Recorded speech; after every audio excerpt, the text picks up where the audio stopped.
ਆਪਣੇ ਪੁਲਿਸ ਵਾਲਿਆਂ ਨੂੰ ਮਾਰਦੇ ਨੇ, ਫੌਜ ਨੂੰ ਮਾਰਦੇ ਨੇ, ਖੁਦ ਵੀ ਕੁਰਬਾਨੀਆਂ ਦਿੰਦੇ ਨੇ। ਕੀ ਸਿਰਫ ਉਸ ਟਾਈਮ ਦੇ ਹਾਲਾਤ ਦੇਖ ਕੇ ਇਹੀ ਸਿਰਫ ਇੱਕ ਰਾਹ ਸੀ, ਕੋਈ ਹੋਰ ਦੂਸਰਾ ਉਸ ਟਾਈਮ ਦੀ ਜਵਾਨੀ ਦੇ ਕੋਲ ਕੋਈ ਰਸਤਾ ਨਹੀਂ ਸੀ ਬਚਿਆ? ਸਾਨੂੰ ਗੁਲਾਮੀ ਦਾ ਅਹਿਸਾਸ ਕਰਾਉਣ ਵਾਸਤੇ ਉਹਨਾਂ ਨੇ 1984 ਵਿੱਚ ਸ੍ਰੀ ਅਕਾਲ ਤਖਤ ਸਾਹਿਬ ਤੇ ਸ੍ਰੀ ਦਰਬਾਰ ਸਾਹਿਬ ਤੇ ਅਟੈਕ ਕੀਤਾ। 1995 ਦੇ ਵਿੱਚ ਦਿਲਾਵਰ ਸਿੰਘ ਦੇ ਮਨੁੱਖੀ ਬੰਬ ਬਣ ਕੇ ਉਸ ਸਮੇਂ ਦੇ ਪੰਜਾਬ ਦੇ ਮੁੱਖ ਮੰਤਰੀ ਨੂੰ ਉਡਾ ਦਿੱਤਾ, ਬੇਅੰਤ ਸਿੰਘ ਨੂੰ ਉਡਾ ਦਿੱਤਾ। ਕੀ ਸਿਰਫ ਇੱਕ ਪੰਜਾਬ ਦੇ ਨੁਮਾਇੰਦੇ ਨੂੰ ਮਾਰਨਾ, ਪੰਜਾਬ ਦੇ ਇੱਕ ਲੋਕਾਂ ਦੁਆਰਾ ਚੁਣੇ ਹੋਏ ਇੱਕ ਮੁੱਖ ਮੰਤਰੀ ਨੂੰ ਮਾਰਨਾ, ਉਹ ਹਵਾਰਾ ਸਾਹਿਬ ਦਾ ਜਾਂ ਦਿਲਾਵਰ ਸਿੰਘ ਬੱਬਰ ਉਹਨਾਂ ਦਾ ਸਹੀ ਕਦਮ ਦੇਖਦੇ ਹੋ ਤੁਸੀਂ? ਦੇਖੋ, ਗੱਲ ਹੋਰ ਹੈ, ਜੇ ਆਪਾਂ ਉਹਨੂੰ ਲੋਕਾਂ ਦੀ ਬਣਾਈ ਹੋਈ ਸਰਕਾਰ ਕਹੀਏ ਵੀ ਬਿਲਕੁਲ ਗਲਤ ਹੈ। ਉਸ ਟਾਈਮ ਜਿਹੜਾ ਸਿੱਖਾਂ ਨੇ ਇਲੈਕਸ਼ਨ ਦਾ ਬਾਈਕਾਟ ਕੀਤਾ ਵੀ ਸੀ, ਇਹ ਘੱਟ ਵੋਟਾਂ ਨਾਲ ਬਣੀ ਸਰਕਾਰ ਸੀ। ਬੇਅੰਤ ਮੇਰੇ ਦੇਖਣ ਦੀ ਗੱਲ ਹੈ ਵੀ 3-3 ਵੋਟਾਂ ਵਾਲਾ ਵੀ ਉਸ ਟਾਈਮ MLA ਚੁਣਿਆ ਗਿਆ।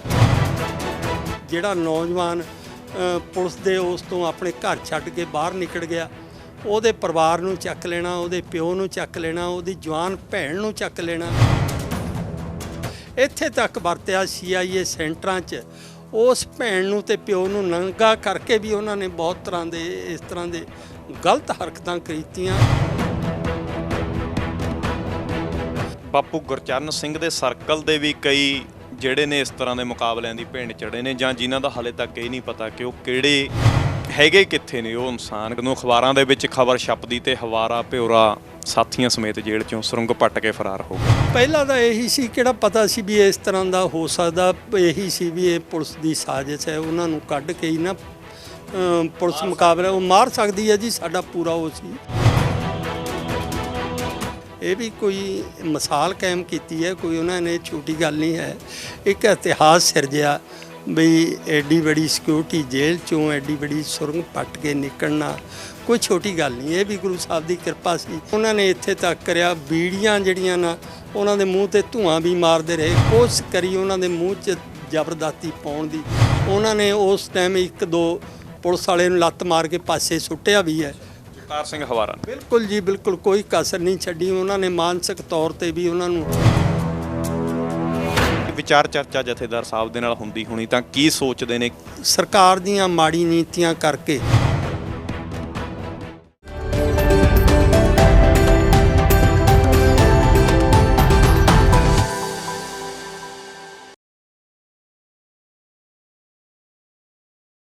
ਵਾਹਿਗੁਰੂ ਜੀ ਕਾ ਖਾਲਸਾ, ਵਾਹਿਗੁਰੂ ਜੀ ਕੀ ਫਤਿਹ। ਪ੍ਰਾਈਡ ਪੰਜਾਬ TV ਦੇਖ ਰਹੇ ਸਾਰੇ ਹੀ ਦੋਸਤਾਂ, ਮਿੱਤਰਾਂ, ਸੱਜਣਾਂ ਦਾ ਸਵਾਗਤ ਕਰਦੇ ਹਾਂ। ਦੋਸਤੋ, ਜਦੋਂ 1984 ਦੇ ਵਿੱਚ ਦਰਬਾਰ ਸਾਹਿਬ ਸ਼੍ਰੀ ਅਕਾਲ ਤਖਤ ਸਾਹਿਬ ਦੇ ਵਿੱਚ ਫੌਜਾਂ ਵੱਲੋਂ ਅਟੈਕ ਕੀਤਾ ਜਾਂਦਾ ਹੈ, ਜਿਸ ਦੇ ਵਿੱਚ 20ਵੀਂ ਸਦੀ ਦੇ ਉਹ ਮਹਾਨ ਯੋਧੇ, ਮਹਾਨ ਸੂਰਮੇ ਸੰਤ ਜਰਨੈਲ ਸਿੰਘ ਜੀ ਖਾਲਸਾ ਭਿੰਡਰਾਂ ਵਾਲਿਆਂ ਦੀ ਅਗਵਾਈ ਦੇ ਵਿੱਚ ਲੜਦੇ ਕਿੰਨੇ ਹੀ ਸਿੰਘਾਂ ਦੀ ਤੇ ਸੰਤ ਜੀ ਦੀ ਸ਼ਹਾਦਤ ਜਿਹੜੀ ਆ ਹੋ ਜਾਂਦੀ ਆ।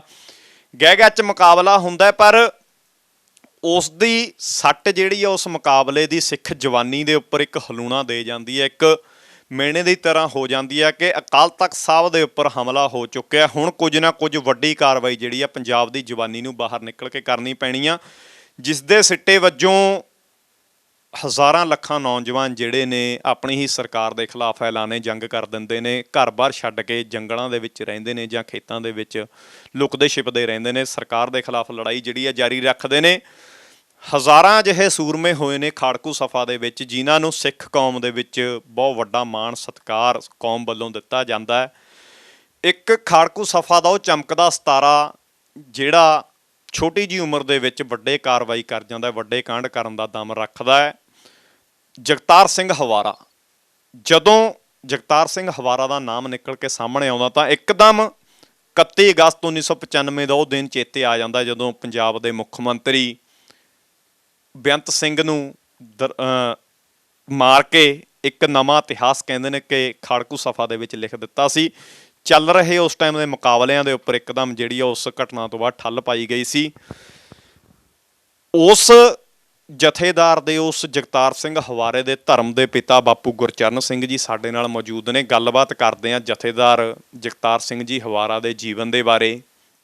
ਆਖਰ ਕੀ ਅਜਿਹੀ ਵਿਧ ਬਣੀ ਕਿ ਉਹਨਾਂ ਨੇ ਬਾਪੂ ਗੁਰਚਰਨ ਸਿੰਘ ਜੀ ਨੂੰ ਐਡਾ ਵੱਡਾ ਮਾਣ ਸਤਿਕਾਰ ਦਿੱਤਾ, ਆਪਣੇ ਧਰਮ ਦੇ ਪਿਤਾ ਦਾ ਦਰਜਾ ਜਿਹੜਾ ਦਿੱਤਾ, ਬਾਪੂ ਜੀ ਦਾ ਪਹਿਲਾਂ ਸਵਾਗਤ ਕਰਦੇ ਹਾਂ। ਬਾਪੂ ਜੀ ਫਤਿਹ ਦੀ ਸਾਂਝ ਪਾਉਂਦੇ ਹਾਂ। ਵਾਹਿਗੁਰੂ ਜੀ ਕਾ ਖਾਲਸਾ। ਵਾਹਿਗੁਰੂ ਜੀ ਕਾ ਖਾਲਸਾ, ਵਾਹਿਗੁਰੂ ਜੀ ਕੀ ਫਤਿਹ ਜੀ। ਬਾਪੂ ਜੀ, ਜਥੇਦਾਰ ਸਾਹਿਬ ਦੇ ਬਾਰੇ ਗੱਲਬਾਤ ਕਰਨ ਤੋਂ ਪਹਿਲਾਂ ਸਵਾਲ ਇਹ ਆ ਕਿ ਜਿੱਦਾਂ ਮੈਂ ਸ਼ੁਰੂਆਤ ਦੇ ਵਿੱਚ ਕਿਹਾ ਕਿ 84 ਦੇ ਵਿੱਚ ਅਟੈਕ ਹੁੰਦਾ ਹੈ, ਹਜ਼ਾਰਾਂ ਨੌਜਵਾਨ ਜਿਹੜੇ ਨੇ ਆਪਣੀ ਹੀ ਸਰਕਾਰ ਦੇ ਖਿਲਾਫ ਐਲਾਨੇ ਜੰਗ ਕਰ ਦਿੰਦੇ ਨੇ, ਆਪਣੇ ਪੁਲਿਸ ਵਾਲਿਆਂ ਨੂੰ ਮਾਰਦੇ ਨੇ, ਫੌਜ ਨੂੰ ਮਾਰਦੇ ਨੇ, ਖੁਦ ਵੀ ਕੁਰਬਾਨੀਆਂ ਦਿੰਦੇ ਨੇ। ਕੀ ਸਿਰਫ ਉਸ ਟਾਈਮ ਦੇ ਹਾਲਾਤ ਦੇਖ ਕੇ ਇਹੀ ਸਿਰਫ ਇੱਕ ਰਾਹ ਸੀ, ਕੋਈ ਹੋਰ ਦੂਸਰਾ ਉਸ ਟਾਈਮ ਦੀ ਜਵਾਨੀ ਦੇ ਕੋਲ ਕੋਈ ਰਸਤਾ ਨਹੀਂ ਸੀ ਬਚਦਾ? ਦੇਖੋ, ਅਸਲ ਜੇ ਮੈਂ ਗੱਲ ਕਰਾਂ ਵੀ 1947 ਤੋਂ ਬਾਅਦ ਜੋ ਸਿੱਖਾਂ ਦੀ ਕੁਰਬਾਨੀ ਸੀ ਇਸ ਦੇਸ਼ ਨੂੰ ਆਜ਼ਾਦ ਕਰਾਉਣ ਵਾਸਤੇ, ਉਹਨਾਂ ਨਾਲ ਜੋ ਵਾਅਦੇ ਵੀ ਕੀਤੇ ਗਏ ਸੀ ਉਹ ਉਹਨਾਂ ਤੋਂ ਮੁੱਕਰੇ। ਸਾਡੇ ਨਾਲ ਸਰਾਸਰ ਧੱਕਾ ਹੁੰਦਾ ਰਿਹਾ 1984 'ਚ, ਜਿਹੜਾ ਕਿ ਉਸ ਤੋਂ ਪਹਿਲਾਂ ਧਰਮੀ ਯੁੱਧ ਮੋਰਚਾ ਚੱਲ ਰਿਹਾ ਸੀ। ਸੰਤ ਜਰਨੈਲ ਸਿੰਘ ਉਸ ਦੀ ਅਗਵਾਈ ਕਰ ਰਹੇ ਸੀ। ਉਸ ਟਾਈਮ ਵੀ ਸਰਕਾਰ ਮੀਟਿੰਗਾਂ ਕਰ ਕਰਕੇ, ਗੱਲਬਾਤ ਕਰਕੇ ਕੋਈ ਕਿਸੇ ਉਸ 'ਤੇ ਨਾ ਚੜੀ। ਸਿਰਫ ਉਸ ਸਾਨੂੰ ਗੁਲਾਮੀ ਦਾ ਅਹਿਸਾਸ ਕਰਾਉਣ ਵਾਸਤੇ ਉਹਨਾਂ ਨੇ 1984 ਵਿੱਚ ਸ੍ਰੀ ਅਕਾਲ ਤਖਤ ਸਾਹਿਬ ਤੇ ਸ੍ਰੀ ਦਰਬਾਰ ਸਾਹਿਬ ਤੇ ਅਟੈਕ ਕੀਤਾ ਤੇ ਹਜ਼ਾਰਾਂ ਹੀ ਨਿਰਦੋਸ਼ ਬੀਬੀਆਂ ਨੂੰ, ਬੱਚਿਆਂ ਨੂੰ ਮਾਰਿਆ ਗਿਆ। ਉਸ ਟਾਈਮ ਜੇ ਮੈਂ ਗੱਲ ਕਰਾਂ, ਪੰਜਾਬ 'ਚ 38 ਹੋਰ ਗੁਰਦੁਆਰਿਆਂ ਤੇ ਸਰਕਾਰ ਨੇ ਹਮਲਾ ਕੀਤਾ, ਸਿਰਫ ਸਾਨੂੰ ਗੁਲਾਮੀ ਦਾ ਅਹਿਸਾਸ ਕਰਾਉਣ ਵਾਸਤੇ। ਉਸ ਤੋਂ ਬਾਅਦ ਜਿਹੜਾ ਖਾਸ ਕਰਕੇ ਨੌਜਵਾਨਾਂ 'ਚ, ਪਰ ਉਸ 1984 ਦੇ ਕਾਂਡ ਦੇ ਦੌਰਾਨ ਜਿਸ ਤਰ੍ਹਾਂ ਫੌਜ 'ਚ ਵੀ ਬਗਾਵਤ ਹੋਈ। ਦੇਖੋ, ਆਪਣੀਆਂ ਰਜਮੈਂਟਾਂ ਨੂੰ ਛੱਡ ਕੇ ਉਹ ਫੌਜੀ ਦਰਬਾਰ ਸਾਹਿਬ ਵੱਲ ਨੂੰ ਤੁਰੇ। ਸਿਰਫ ਉਹਨਾਂ ਦੇ, ਕਿਉਂਕਿ ਸਿੱਖਾਂ ਦੀ ਭਾਵਨਾਵਾਂ ਜਿਹੜੀਆਂ ਸ੍ਰੀ ਅਕਾਲ ਤਖਤ ਸਾਹਿਬ ਨਾਲ ਜੁੜੀਆਂ, ਇਸ ਤੋਂ ਉੱਪਰ ਸਿੱਖ ਨੂੰ ਕੋਈ ਚੀਜ਼ ਨਹੀਂ। ਜਦੋਂ ਸਾਡੇ ਸ੍ਰੀ ਅਕਾਲ ਤਖਤ ਸਾਹਿਬ 'ਤੇ ਅਟੈਕ ਹੋ ਗਿਆ, ਇਸ ਤੋਂ ਸਮਝ ਕੇ ਵੀ ਇਸ ਤੋਂ ਮਰ ਜਾਣਾ ਹੀ ਚੰਗਾ, ਉਹ ਤੁਰੇ। ਨੌਜਵਾਨ ਵੀ ਇਸੇ ਤਰ੍ਹਾਂ ਤੁਰੇ, ਉਹ ਬਦਲਾ ਲੈਣ ਵਾਸਤੇ। ਕੋਈ ਨੌਜਵਾਨਾਂ ਨੂੰ ਸ਼ੌਕ ਨਹੀਂ ਸੀ, ਚੰਗੇ ਪੜ੍ਹਾਈਆਂ ਕਰ ਰਹੇ ਸੀ, ਚੰਗੀ ਜੋਬਾਂ ਵੀ ਕਰ ਰਹੇ ਸੀ, ਪਰ ਸਾਡੀ ਭਾਵਨਾਵਾਂ ਇੰਨੀਆਂ ਤਹਿਸ ਨਹਿਸ ਕੀਤੀ ਗਈਆਂ ਵੀ ਹੋਰ ਕੋਈ ਰਸਤਾ ਨਹੀਂ ਸੀ। ਬਿਲਕੁਲ ਜੀ, ਇਹ ਜਿਹੜਾ ਹਥਿਆਰਬੰਦ ਸੰਘਰਸ਼ ਉਹਨਾਂ ਨੇ ਲੜਿਆ, ਉਹ ਸਿਰਫ ਉਸ ਦਾ ਬਦਲਾ ਲੈਣ ਵਾਸਤੇ ਹੀ ਉਹਨਾਂ ਨੇ ਲੜਾਈ ਲੜੀ। ਬਾਪੂ ਜੀ, ਬਾਪੂ ਗੁਰਚਰਨ ਸਿੰਘ ਦੀ ਗੱਲ ਕਰੀਏ, ਪਤਾ ਲੱਗਿਆ ਕਿ ਸ਼ੁਰੂ ਤੋਂ ਹੀ ਸੰਘਰਸ਼ ਦੇ ਵਿੱਚ ਥੋੜਾ ਯੋਗਦਾਨ, ਜਿਹੜਾ ਜਥੇਦਾਰ ਸਾਹਿਬ ਦੇ ਸੰਪਰਕ ਦੇ ਵਿੱਚ ਆਉਣ ਤੋਂ ਪਹਿਲਾਂ ਹੀ ਯੋਗਦਾਨ ਵਿਚਰਦੇ ਰਹੇ ਨੇ, ਯੋਗਦਾਨ ਪਾਉਂਦੇ ਰਹੇ ਹੋ। ਕਿਸ ਤਰ੍ਹਾਂ ਸੰਘਰਸ਼ ਵੱਲ ਨੂੰ ਝੁਕਾਅ ਹੁੰਦਾ ਤੇ ਕਦੋਂ ਤੁਸੀਂ ਇਸ ਮੂਵਮੈਂਟ ਦੇ ਵਿੱਚ ਕਿਸ ਤਰ੍ਹਾਂ ਦਾ ਸੰਘਰਸ਼ ਆਪਣਾ ਜਿਹੜਾ ਸ਼ੁਰੂਆਤ ਕਰਦੇ? ਦੇਖੋ, ਧਰਮੀ ਯੁੱਧ ਮੋਰਚੇ 'ਚ ਵੀ ਹਿੱਸਾ ਪਾਉਂਦੇ ਰਹੇ, ਪਰ ਉਸ ਤੋਂ ਬਾਅਦ ਜਦੋਂ ਅਟੈਕ ਹੋਇਆ ਦਰਬਾਰ ਸਾਹਿਬ 'ਤੇ, ਉਸ ਟਾਈਮ ਇੰਨਾ ਮਨ ਟੁੱਟ ਚੁੱਕਿਆ ਸੀ ਵੀ ਇਸ ਜੂਨ ਨਾਲੋਂ ਮਰ ਜਾਣਾ ਹੀ ਚੰਗਾ। ਉਸ ਟਾਈਮ ਚਲੋ ਉਸ ਦੌਰਾਨ ਖਾੜਕੂ ਸਿੰਘਾਂ ਦਾ ਵੀ ਸਾਥ ਦਿੱਤਾ, ਉਹਨਾਂ ਦੇ ਕੇਸਾਂ ਦੀ ਵੀ ਪੈਰਵੀ, ਜਿਨ੍ਹਾਂ ਨੂੰ ਘਰਾਂ ਤੋਂ ਚੱਕ ਲੈਣਾ, ਉਹਨਾਂ ਦੀ ਕੇਸਾਂ ਦੀ ਪੈਰਵੀ ਕਰਨੀ, ਉਹਨਾਂ ਦੇ ਘਰਾਂ ਤੱਕ ਵੀ ਸੰਪਰਕ ਕਰਨਾ।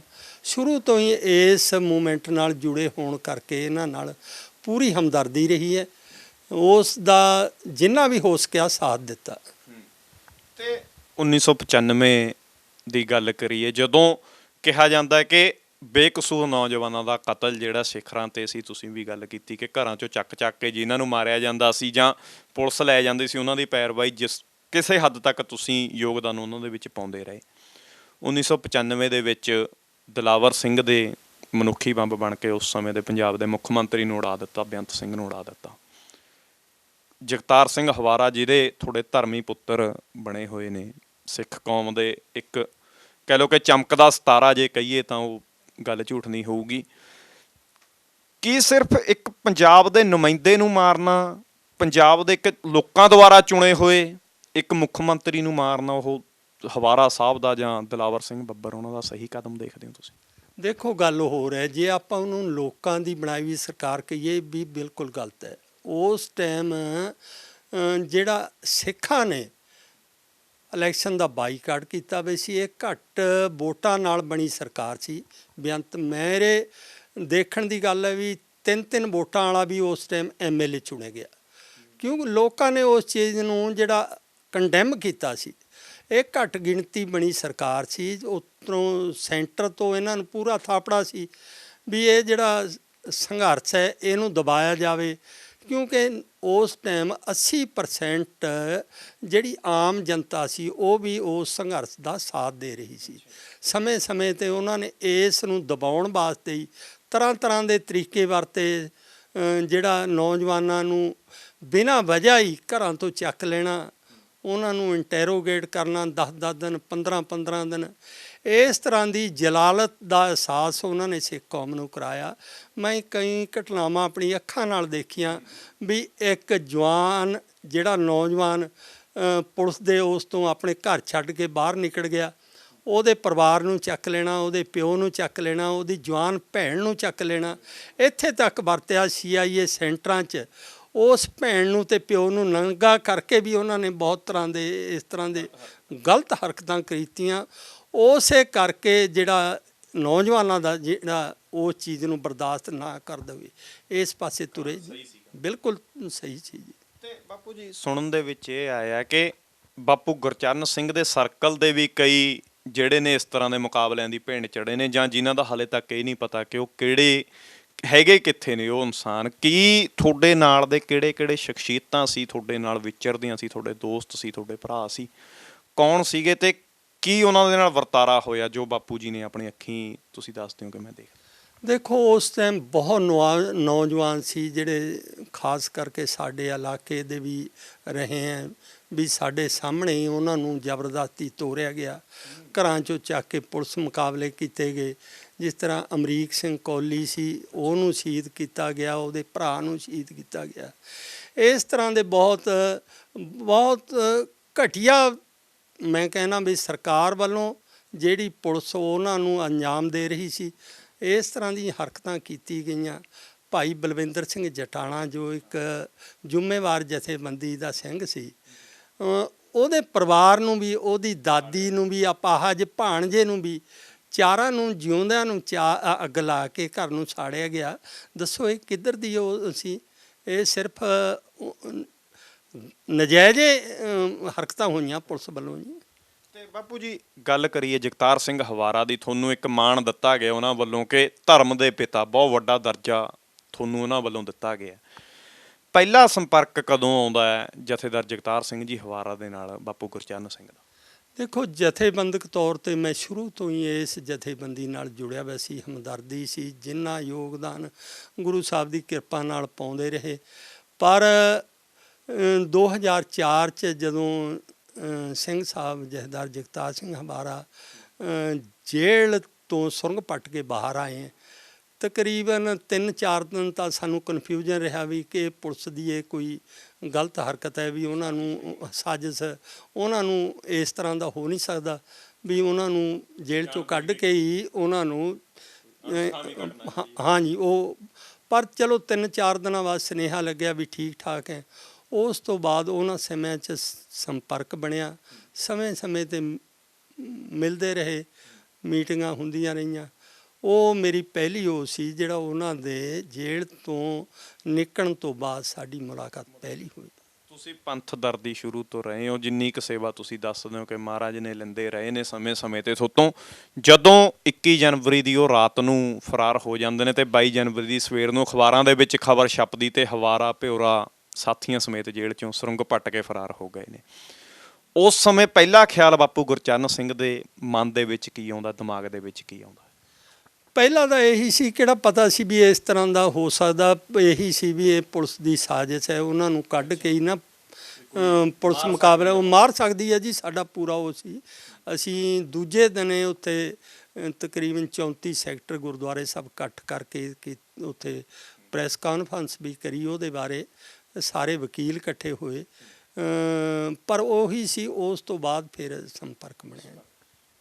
3-4 ਦਿਨ ਬਾਅਦ ਜਗਤਾਰ ਸਿੰਘ ਹਵਾਰਾ ਦੇ ਨਾਲ ਸੰਪਰਕ ਬਣਦਾ ਹੈ। ਜਦੋਂ ਗੱਲਾਂ ਬਾਤਾਂ ਹੁੰਦੀਆਂ ਨੇ ਤੁਸੀਂ ਉਹਨਾਂ ਨੂੰ ਪੁੱਛਦੇ ਹੋ ਕਿ ਅਜਿਹੀ ਕੀ ਜ਼ਰੂਰਤ ਪੈ ਗਈ ਕਿ ਖਾੜਕੂ ਸੰਘਰਸ਼, ਕਿਉਂਕਿ ਉਸ ਸਮੇਂ ਖਤਮ ਹੋ ਚੁੱਕਿਆ ਸੀ, ਕੋਈ ਇੱਦਾਂ ਦਾ ਪੰਜਾਬ ਦੇ ਵਿੱਚ ਸ਼ਾਂਤ ਇੱਕਦਮ ਕਹਿ ਸਕਦੇ ਕਿ ਮਾਹੌਲ ਸੀ, ਵਿਚਾਰ ਚਰਚਾ ਕੀ ਹੁੰਦੀ ਆ ਉਹਨਾਂ ਨਾਲ ਜਦੋਂ ਪਹਿਲੀ ਮੁਲਾਕਾਤ ਹੁੰਦੀ ਆ? ਪੁੱਛਦੇ ਹੋ ਕਿ ਕੀ ਜ਼ਰੂਰਤ ਪੈ ਗਈ ਤੁਹਾਨੂੰ ਜਿਹੜਾ ਸੁਰੰਗ ਬਣਾ ਕੇ 94 ਫੁੱਟ ਲੰਬੀ ਸੁਰੰਗ ਬਣਾ ਕੇ ਤੁਸੀਂ ਨੇ ਭੱਜਣ ਦੇ ਵਿੱਚ ਜਿਹੜਾ ਕਾਮਯਾਬ ਰਹੇ? ਦੇਖੋ, ਜਿਹੜਾ ਇਹ ਸਿੱਖਾਂ ਨੂੰ ਭਾਵੇਂ ਜੇਲ੍ਹਾਂ 'ਚ ਹੈ ਭਾਵੇਂ ਬਾਹਰ ਹੈ, ਸਾਡੇ ਨਾਲ ਬੇਇਨਸਾਫੀ ਹੁੰਦੀ ਰਹੀ। ਇਸ ਕਰਕੇ ਹੁਣ ਕੋਈ ਨਿਆਂ ਮਿਲਦਾ ਨਹੀਂ ਸੀ। ਉਹਨਾਂ ਨੇ ਇਸ ਅਨਿਆਂ ਤੋਂ ਹੀ ਤੰਗ ਆ ਕੇ ਜਿਹੜਾ ਇਹ ਸੁਰੰਗ ਪੱਟ ਕੇ ਨਿਕਲੇ ਹੈ। ਇਹ ਵੀ ਕੋਈ ਮਿਸਾਲ ਕਾਇਮ ਕੀਤੀ ਹੈ, ਕੋਈ ਉਹਨਾਂ ਨੇ ਛੋਟੀ ਗੱਲ ਨਹੀਂ ਹੈ। ਇੱਕ ਇਤਿਹਾਸ ਸਿਰਜਿਆ ਬਈ ਐਡੀ ਬੜੀ ਸਿਕਿਉਰਿਟੀ ਜੇਲ੍ਹ 'ਚੋਂ ਐਡੀ ਬੜੀ ਸੁਰੰਗ ਪੱਟ ਕੇ ਨਿਕਲਣਾ ਕੋਈ ਛੋਟੀ ਗੱਲ ਨਹੀਂ। ਇਹ ਵੀ ਗੁਰੂ ਸਾਹਿਬ ਦੀ ਕਿਰਪਾ ਸੀ ਜਿਹੜਾ ਕਾਰਜ ਉਹਨਾਂ ਤੋਂ ਕਰਾਇਆ ਗਿਆ। ਪਰ ਉਸ 'ਤੇ ਮਿਲਣ ਤੋਂ ਬਾਅਦ ਸਮੇਂ-ਸਮੇਂ 'ਤੇ ਜਿਹੜੀ ਹੁੰਦੀਆਂ ਰਹੀਆਂ, ਆਪਣੀ ਕੌਮ ਬਾਰੇ ਹੀ ਉਹ ਗੱਲ ਕਰਦੇ ਰਹੇ। ਕੌਮੀ ਗੱਲੇ ਹੁੰਦੀ ਰਹੀ ਵੀ ਸਾਡੇ ਸਿੱਖਾਂ ਨਾਲ ਇੰਨੇ ਧੱਕੇ, ਜੋ ਸਾਡੀਆਂ ਕੁਰਬਾਨੀਆਂ ਕਰਕੇ ਦੇਸ਼ ਆਜ਼ਾਦ ਹੋਇਆ ਉਹਦਾ ਸਾਨੂੰ ਕੋਈ ਹੱਕ ਨਹੀਂ ਮਿਲਿਆ। ਉਹੀ ਗੱਲ ਕਰਦੇ ਸੀ, ਸਿੱਖ ਕੌਮ ਦੀ ਚੜ੍ਹਦੀ ਕਲਾ ਹੀ ਗੱਲ ਉਹ ਹਮੇਸ਼ਾ ਕਰਦੇ ਸੀ। ਅੱਛਾ ਬਾਪੂ ਜੀ, ਧਰਮ ਦੇ ਪਿਤਾ ਦਾ ਖਿਤਾਬ, ਜੇ ਆਪਾਂ ਸਿੱਖ ਇਤਿਹਾਸ ਦੀ ਵੀ ਗੱਲ ਕਰੀਏ ਤਾਂ ਬਹੁਤ ਵੱਡਾ ਖਿਤਾਬ ਤੁਹਾਨੂੰ ਦਿੱਤਾ, ਬਹੁਤ ਇੱਕ ਵੱਡਾ ਉਹਨਾਂ ਨੇ ਮਾਣ ਦਿੱਤਾ ਤੁਹਾਨੂੰ ਆਪਣੇ ਪਿਤਾ ਜੀ ਦਾ ਦਰਜਾ ਦੇ ਕੇ। ਕੀ ਅਜਿਹਾ ਹੁੰਦਾ ਕਿ ਉਹਨਾਂ ਨੂੰ ਬਾਪੂ ਗੁਰਚਰਨ ਸਿੰਘ ਦੇ ਵਿੱਚ ਕੀ ਅਜਿਹਾ ਦਿਖਦਾ ਕਿ ਉਹ ਐਡਾ ਵੱਡਾ ਖਿਤਾਬ ਤੁਹਾਨੂੰ ਦੇ ਦਿੰਦੇ ਨੇ, ਤੁਹਾਨੂੰ ਇੱਕ ਮਾਣ ਦੇ ਦਿੰਦੇ ਨੇ, ਆਪਣੇ ਪਿਤਾ ਜੀ ਦਾ ਸਥਾਨ ਜਿਹੜਾ ਬਾਪੂ ਗੁਰਚਰਨ ਸਿੰਘ ਨੂੰ ਜਥੇਦਾਰ ਸਾਹਿਬ ਦੇ ਦਿੰਦੇ? ਇਹ ਸਿਰਫ ਦੇਖੋ, ਇਹ ਬੰਦੇ ਦੇ ਕੋਈ ਬਸ ਦੀ ਗੱਲ ਨਹੀਂ ਹੈ, ਅਕਾਲ ਪੁਰਖ ਦੀ ਦੇਣ ਹੈ, ਕੋਈ ਪਿਛਲੇ ਜਨਮ ਦੇ ਸੰਬੰਧ ਸੀ। ਮੈਂ ਅੱਜ ਦੇਖਦਾ ਉਸ ਦੁਨੀਆ 'ਚ ਬਈ ਕਈ ਸਕੇ ਪੁੱਤ ਤੇ ਪਿਓ ਹੈ, ਉਹਨਾਂ ਦੇ ਆਪ 'ਚ ਕੋਈ ਨਹੀਂ ਬਣਦੇ। ਇਸ ਤਰ੍ਹਾਂ ਦੀਆਂ ਆਪ 'ਚ ਦਰਾੜਾਂ ਪੈ ਚੁੱਕੀਆਂ ਬਈ ਉਹ ਬੜੀ ਉਹ ਹੈ। ਪਰ ਇਹ ਕੋਈ ਸਾਡਾ ਪਿਛਲੇ ਜਨਮ ਦਾ ਹੀ ਸੰਬੰਧ ਸੀ ਜਿਹੜਾ ਬਣਿਆ। ਉਹਨੂੰ ਉਹ ਮਹਿਸੂਸ ਕਰਦੇ ਆ ਜਾਂ ਮੈਂ ਮਹਿਸੂਸ ਕਰਦਾ, ਕਿਉਂਕਿ ਜਿਸ ਦਿਨ ਦੀ ਮੇਰੀ ਉਹਨਾਂ ਨਾਲ ਕੋਈ ਮੁਲਾਕਾਤ ਹੋਈ ਹੈ, ਮੈਂ ਪਿੱਛੇ ਮੁੜ ਕੇ ਨਹੀਂ ਉਹਨਾਂ ਤੋਂ ਦੇਖਿਆ। ਕੋਈ ਸਮੇਂ-ਸਮੇਂ 'ਤੇ ਉਹਨਾਂ ਨੂੰ ਤਰੀਕਾਂ 'ਤੇ ਪੇਸ਼ ਵੀ ਕਰਦੇ ਰਹੇ, ਮੈਂ ਉੱਥੇ ਵੀ ਹਾਜ਼ਰ ਹੁੰਦਾ ਰਿਹਾ। ਜੋ ਵੀ ਉਹਨਾਂ ਨੂੰ ਕੋਈ ਲੋੜ ਰਹੀ ਉਸ ਟਾਈਮ, ਚਲੋ ਮੈਂ ਜਿੰਨੇ ਜੋਗਾ ਸੀ ਉਹਨਾਂ ਦੇ ਨਾਲ ਖੜਿਆ। ਉਸ ਟਾਈਮ ਵੀ ਚਲੋ ਵਾਅਦਾ ਹੋਇਆ ਸੀ, ਉਹ ਵਾਅਦਾ ਗੁਰੂ ਸਾਹਿਬ ਦੀ ਕਿਰਪਾ ਨਾਲ ਮੈਂ ਤਾਂ ਕਹਿਣਾ ਵੀ ਅੰਤ ਤੱਕ ਨਿਭ ਜਾਣਾ ਚਾਹੀਦਾ। ਅੱਜ ਵੀ ਉਹੀ ਚੱਲ ਰਿਹਾ ਹੈ। ਅੱਛਾ, ਪਿਤਾ ਜੀ ਦਾ ਖਿਤਾਬ ਦੇ ਦਿੱਤਾ, ਪਿਤਾ ਜੀ ਦੀ ਜਗ੍ਹਾ ਦੇ ਦਿੱਤੀ। ਜਦੋਂ ਉਹਨਾਂ ਨੇ ਫਸਟ ਟਾਈਮ ਤੁਹਾਡੇ ਨਾਲ ਇਹ ਗੱਲ ਕੀਤੀ ਹੋਣੀ, ਉਹ ਸਮਾਂ ਜੇ ਥੋੜ੍ਹਾ ਜਿਹਾ ਯਾਦ ਕਰੋ ਕਿ ਪਹਿਲੀ ਵਾਰ ਉਹਨਾਂ ਨੇ ਤੁਹਾਨੂੰ ਪਿਤਾ ਜੀ ਕਹਿ ਕੇ ਬੁਲਾਇਆ ਹੋਣਾ, ਬਾਪੂ ਜੀ ਕਹਿ ਕੇ ਬੁਲਾਇਆ ਹੋਣਾ। ਇੱਕ ਐਡੇ ਐਡੇ ਵੱਡੇ ਕਾਂਡ ਕਰਨੇ ਵਾਲੀ ਉਹ ਸ਼ਖਸੀਅਤ ਜਦੋਂ ਇੱਕ ਕਹਿ ਲਓ ਕਿ ਇੱਕ ਗੁਰਸਿੱਖ ਬੰਦੇ ਨੂੰ ਜਿਹੜਾ ਸਮੇਂ-ਸਮੇਂ 'ਤੇ ਵਿਚਰਦਾ ਜਥੇਬੰਦੀਆਂ ਦੇ ਵਿੱਚ, ਉਹਨਾਂ ਨੂੰ ਬਾਪੂ ਦਾ ਦਰਜਾ ਦੇ ਦਿੰਦਾ, ਤਾਂ ਪਹਿਲਾ ਖਿਆਲ ਮਨ ਦੇ ਵਿੱਚ ਇੱਕ ਮਾਣ ਨਾਲ ਭਰਿਆ ਜਾਂ ਕੀ ਸੋਚਿਆ ਮਨ ਦੇ ਵਿੱਚ ਕਿ ਇਸ ਬੰਦੇ ਨੇ ਮੈਨੂੰ ਜਿਹੜਾ ਆਪਣੇ ਬਾਪੂ ਦਾ ਦਰਜਾ ਦੇ? ਦੇਖੋ, ਜਿਹੜਾ ਬਾਪੂ ਸ਼ਬਦ ਬਾਰੇ ਉਹਨਾਂ ਨੇ ਪਹਿਲੀ ਵਾਰ ਮੇਰੇ ਨਾਲ ਦਿੱਲੀ ਆਪਣੇ ਲੋਧੀ ਰੋਡ 'ਤੇ ਸਪੈਸ਼ਲ ਸੈੱਲ ਸੀ, ਉਦੋਂ ਮੁਲਾਕਾਤ ਹੋਈ। ਮੈਨੂੰ ਵੀ ਪੰਜਾਬ ਤੋਂ ਲਿਜਾ ਕੇ ਉੱਥੇ ਇਹਨਾਂ ਦੇ ਸਾਹਮਣੇ ਕੀਤਾ ਗਿਆ, ਕਿਉਂਕਿ ਜਦੋਂ 2005 'ਚ ਇਹਨਾਂ ਨੂੰ ਅਰੈਸਟ ਕੀਤਾ ਗਿਆ ਪੰਜਾਬੀ ਯੂਨੀਵਰਸਿਟੀ ਤੋਂ, ਉਹ ਦਿੱਲੀ ਪੁਲਿਸ ਨਹੀਂ ਕਰਿਆ ਸੀ, ਦਿੱਲੀ ਪੁਲਿਸ ਲੈ ਗਈ। ਉਸ ਤੋਂ ਤੀਜੇ ਦਿਨ ਮੈਨੂੰ ਵੀ ਅਰੈਸਟ ਕਰ ਲਿਆ। ਜਥੇਦਾਰ ਸਾਹਿਬ ਦੀ ਅਰੈਸਟ ਤੋਂ ਬਾਅਦ, ਮਤਲਬ ਜੇਲ੍ਹ ਬ੍ਰੇਕ ਵਾਲੇ ਉਹਨਾਂ ਦੀ ਅਰੈਸਟ ਤੋਂ ਤੀਜੇ ਦਿਨ ਬਾਅਦ ਮੈਨੂੰ ਸੰਗਰੂਰ ਪੁਲਿਸ ਨੇ ਅਰੈਸਟ ਕਰ ਲਿਆ। 15 ਦਿਨ ਉਹਨਾਂ ਨੇ ਆਪਣੀ ਕਸਟਡੀ 'ਚ ਮੈਨੂੰ ਰੱਖਿਆ। ਚਲੋ ਉਸ ਟਾਈਮ ਜਿਸ ਤਰ੍ਹਾਂ ਦਾ ਪੁਲਿਸ ਦਾ ਬਿਹੇਵ ਸੀ ਉਹ ਕਰਦੀ ਰਹੀ। ਤਸ਼ੱਦਦ ਹੋਇਆ, 3rd ਡਿਗਰੀ ਹੋਇਆ? ਬਿਲਕੁਲ ਹੋਇਆ। ਪਹਿਲੇ ਦਿਨ ਲਿਜਾ ਕੇ ਉਹਨਾਂ ਨੇ 2 ਘੰਟੇ ਉਹ ਕੀਤਾ ਜਿਹੜਾ ਆਮ ਨੌਜਵਾਨਾਂ 'ਤੇ ਕਰਦੇ ਸੀ, ਕੋਈ ਕਸਰ ਨਹੀਂ ਛੱਡੀ ਉਹਨਾਂ ਨੇ। ਮਤਲਬ ਇੱਕ ਤਰ੍ਹਾਂ ਨਾਲ ਉਮਰ ਦਾ ਵੀ ਕਹਿ ਲਈਏ ਕਿ ਲਿਹਾਜ਼ ਨਹੀਂ ਕੀਤਾ ਗਿਆ ਬਾਪੂ? ਬਿਲਕੁਲ ਬਿਲਕੁਲ ਜੀ, ਨਹੀਂ ਕਰਦੇ ਸੀ। ਕੋਈ ਉਹਨਾਂ ਦੇ ਮਨ 'ਚ ਤਰਸ ਨਹੀਂ ਸੀ, ਕੋਈ ਕੁਛ ਨਹੀਂ ਸੀ। ਉਸ ਤੋਂ ਬਾਅਦ ਜਦੋਂ 15 ਦਿਨ ਬਾਅਦ ਛੱਡ ਕੇ ਮੈਨੂੰ ਦੂਜੇ ਦਿਨ ਦਿੱਲੀ ਪੁਲਿਸ ਲੈ ਗਈ, ਉੱਥੇ ਬੁਲਾਇਆ ਗਿਆ ਮੈਨੂੰ, ਮੈਂ ਪੇਸ਼ ਹੋਇਆ ਜਾ ਕੇ। ਉੱਥੇ ਇਹਨਾਂ ਦੇ ਸਾਹਮਣੇ ਕਰਾਇਆ ਗਿਆ ਮੈਨੂੰ। ਜਗਤਾਰ ਸਿੰਘ ਹਵਾਰਾ? ਹਾਂਜੀ ਹਾਂਜੀ, ਉਹ 3 ਸਿੰਘ ਸੀ ਆਪਣੇ, ਇੱਕ ਦਿੱਲੀ ਤੋਂ ਸੀ ਵਿਕਾਸ, ਜਸਪਾਲ ਰਾਜਾ ਹੁਸ਼ਿਆਰਪੁਰ ਤੋਂ, ਇਹ ਸੀ ਜਥੇਦਾਰ ਜੀ। ਉੱਥੇ ਚਲੋ ਉਹਨਾਂ ਦੇ ਸਾਹਮਣੇ ਕਰਾ ਕੇ ਫਿਰ ਕਿਤੇ 1-2 ਮਿੰਟ ਸਾਨੂੰ ਇੱਕ ਪਾਸੇ ਨਾ ਬੈਠਣ ਦਾ ਮੌਕਾ ਮਿਲਿਆ। ਉਹ ਸ਼ਬਦ ਉਹਨਾਂ ਨੇ ਉਦੋਂ ਮੇਰੀ ਝੋਲੀ 'ਚ ਪਾਇਆ। ਪਹਿਲਾਂ ਉਹਨਾਂ ਨੇ ਕਿਹਾ ਵੀ ਅਕਾਲ ਪੁਰਖ ਹੈ ਜਿਹੜਾ ਮੈਨੂੰ, ਮੇਰਾ ਪਿਤਾ ਵੀ ਜਿਹਨੇ ਮੈਨੂੰ ਇਸ ਦੁਨੀਆ 'ਤੇ ਭੇਜਿਆ। ਦੂਜੇ ਮੇਰੇ ਪਿਤਾ ਜੀ ਚੜ੍ਹਾਈ ਕਰ ਚੁੱਕੇ, ਵੀ ਅੱਜ ਜੇ ਤੁਸੀਂ ਇਹ ਜ਼ਿੰਮੇਵਾਰੀ ਨਿਭਾ ਸਕਦੇ ਹੈ ਵੀ ਦੱਸੋ ਹਾਂ ਕਰੋ ਜਾਂ ਨਾ ਕਰੋ। ਮੈਂ ਉਸ ਟਾਈਮ ਥੋੜ੍ਹਾ ਜਿਹਾ ਆਪਣੇ ਮਨ 'ਤੇ ਬੋਝ ਪਾ ਕੇ ਉਹਨਾਂ ਨਾਲ ਵਾਅਦਾ ਕਰਿਆ, ਉਹ ਵਾਅਦਾ ਹੀ ਮੈਂ ਕੀਤਾ ਹੋਇਆ ਨਿਭਾ ਰਿਹਾ ਅੱਜ ਤੱਕ। ਮਤਲਬ ਜੇਲ੍ਹ ਦੇ ਵਿੱਚ ਹੀ ਇੱਕ ਵਾਅਦਾ ਹੋਇਆ ਬਾਪੂ ਜੀ ਨਾਲ, ਉਹ ਹਲੇ ਤੱਕ 15-16 ਸਾਲ ਬਾਅਦ ਵੀ ਉਹ ਕੋਸ਼ਿਸ਼ ਕਰ ਰਹੇ ਨੇ ਕਿ ਨਿਭਾਇਆ ਜਾਵੇ। ਬਿਲਕੁਲ ਬਿਲਕੁਲ ਜੀ, ਇਹ ਸ਼ਬਦ ਮੈਂ ਤਾਂ ਕਹਿਣਾ ਅੱਜ ਮੇਰੇ ਵਾਸਤੇ ਵੀ ਇੱਕ, ਮੈਂ ਤਾਂ ਇੱਕ ਆਮ ਗੱਲ ਬੰਦਾ ਹਾਂ ਵੀ ਬਹੁਤ ਵੱਡੀ ਮਾਣ ਵਾਲੀ ਗੱਲ ਹੈ। ਉਹਨਾਂ ਦੀ ਕਮਾਈ ਦੀ ਇਹ ਬਦੌਲਤ ਅੱਜ ਜਿਹੜਾ ਮੈਨੂੰ ਸਤਿਕਾਰ ਮਿਲ ਰਿਹਾ ਨਾ, ਉਹਨਾਂ ਦੀ ਕਮਾਈ ਕਰਕੇ ਹੀ ਹੈ। ਮੈਂ ਇੰਨੇ ਜੋਗਾ ਵੈਸੇ ਆਪ ਹੈ ਨਹੀਂ, ਉਹਨਾਂ ਦੇ ਪਿਆਰ ਕਰਕੇ ਹੀ ਜਿਹੜੀ ਆਮ ਸੰਗਤ ਹੈ, ਨੌਜਵਾਨ ਪਿਆਰ ਕਰਦੇ ਆ, ਮੈਂ ਉਹ ਬਿਆਨ ਹੀ ਨਹੀਂ ਕਰ ਸਕਦਾ ਵੀ ਕਿੰਨਾ ਪਿਆਰ ਦਿੰਦੇ ਇਹਨੂੰ। ਬਾਪੂ ਜੀ 2005 ਦੇ ਵਿੱਚ ਜਥੇਦਾਰ ਸਾਹਿਬ ਦੀ ਅਰੈਸਟ ਹੋ ਜਾਂਦੀ ਆ, ਦੁਬਾਰਾ ਜੇਲ੍ਹ ਬ੍ਰੇਕ ਘਟਨਾ ਤੋਂ ਬਾਅਦ ਉਹਨਾਂ ਨੂੰ ਅਰੈਸਟ ਕਰ ਲਿਆ ਜਾਂਦਾ। ਤਸ਼ੱਦਦ ਉਹ ਪਹਿਲਾਂ ਵੀ ਚੱਲ ਚੁੱਕੇ ਸੀ। ਬੇਅੰਤ ਸਿੰਘ ਕਤਲकांड ਦੇ ਵਿੱਚ ਜਦੋਂ ਉਹਨਾਂ ਨੂੰ ਅਰੈਸਟ ਪਾਈ ਗਈ, ਉਹਨਾਂ ਨੂੰ 3rd ਡਿਗਰੀ ਦਿੱਤੀ ਗਈ ਹੋਊਗੀ ਉਸ ਸਮੇਂ ਵੀ, ਤੁਹਾਡੇ ਵੀ 3rd ਡਿਗਰੀ ਦਿੱਤੀ ਗਈ, ਪਰ ਜਥੇਦਾਰ ਸਾਹਿਬ ਨਾਲ ਤੁਹਾਡੀ ਵਿਚਾਰ ਚਰਚਾ ਹੋਈ ਹੋਣੀ 3rd ਡਿਗਰੀ ਬਾਰੇ ਜਾਂ ਕੁੱਟਮਾਰ ਬਾਰੇ, ਤੁਸੀਂ ਨੇ ਖਬਰਸਾਰ ਲਈ ਹੋਣੀ। ਕਿਸ ਤਰ੍ਹਾਂ ਦੀ 3rd ਡਿਗਰੀ ਉਹਨਾਂ ਨੂੰ, ਜਥੇਦਾਰ ਜਗਤਾਰ ਸਿੰਘ ਹਵਾਰਾ ਨੂੰ ਪੁਲਿਸ ਵੱਲੋਂ, ਦਿੱਲੀ ਪੁਲਿਸ ਹੋਵੇ ਚਾਹੇ ਪੰਜਾਬ ਪੁਲਿਸ ਹੋਵੇ, ਉਹਨਾਂ ਵੱਲੋਂ ਦਿੱਤੀ ਗਈ ਸੀ?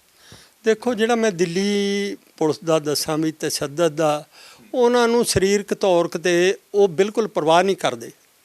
ਤਸ਼ੱਦਦ ਉਸ ਟਾਈਮ ਵੀ 1995 'ਚ ਪੂਰਾ ਹੋਇਆ, ਕੋਈ ਕਸਰ ਨਹੀਂ ਛੱਡੀ।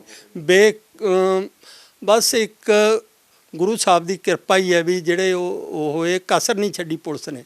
ਪਰ ਦਿੱਲੀ ਪੁਲਿਸ ਨੇ ਜਿਹੜਾ ਉਹਨਾਂ 'ਤੇ ਤਸ਼ੱਦਦ ਕਰਿਆ, ਸਰੀਰਕ ਜਿਹੜਾ ਤਸ਼ੱਦਦ ਦੀ, ਉਹਦੀ ਬਿਲਕੁਲ ਪਰਵਾਹ ਨਹੀਂ ਕਰਦੇ।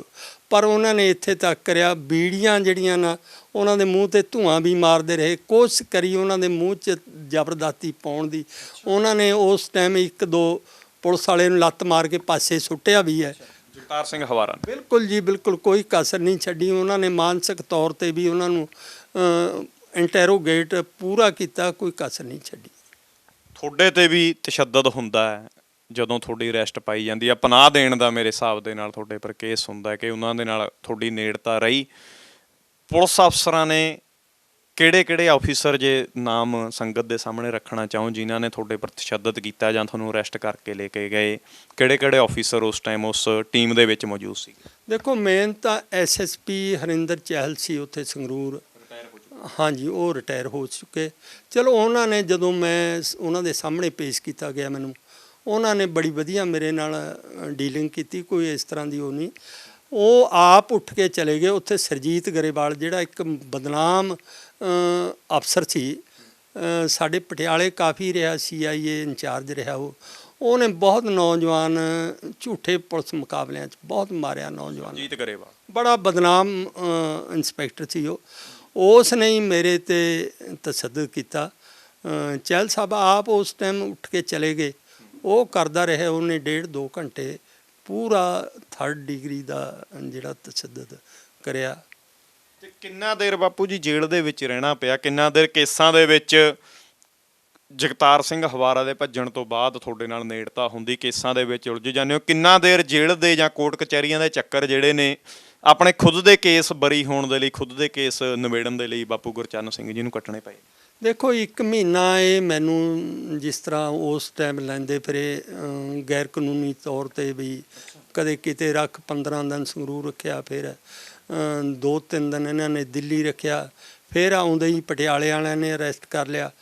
ਆਖਰੀ 1 ਮਹੀਨੇ ਬਾਅਦ ਮੇਰੇ 'ਤੇ ਪਨਾਹ ਦਾ ਕੇਸ ਇਹਨਾਂ ਨੇ ਪਟਿਆਲਾ ਪੁਲਿਸ ਨੇ। ਮਤਲਬ ਕੋਈ ਕੇਸ ਤੁਹਾਡੇ ਪਰ ਰਜਿਸਟਰਡ ਨਹੀਂ ਸੀ? ਨਾ, ਬਿਲਕੁਲ ਨਹੀਂ ਕਰਦਾ। ਇਸੇ ਤਰ੍ਹਾਂ ਉਹ ਕਦੇ ਕਿਤੇ ਲਿਜਾਂਦੇ ਰਹੇ, ਕਦੇ ਕਿਤੇ।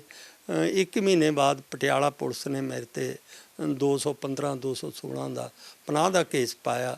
ਉਹ ਤਕਰੀਬਨ 3.5 ਸਾਲ ਕੋਰਟ 'ਚ ਚੱਲਿਆ। ਚਲੋ, ਉਸ ਤੋਂ ਬਾਅਦ ਕੋਰਟ ਨੇ ਮੈਨੂੰ ਬਰੀ ਕੀਤਾ। ਬਰੀ ਹੋ ਚੁੱਕੀ? ਬਿਲਕੁਲ ਬਰੀ ਹੋਇਆ ਨਹੀਂ।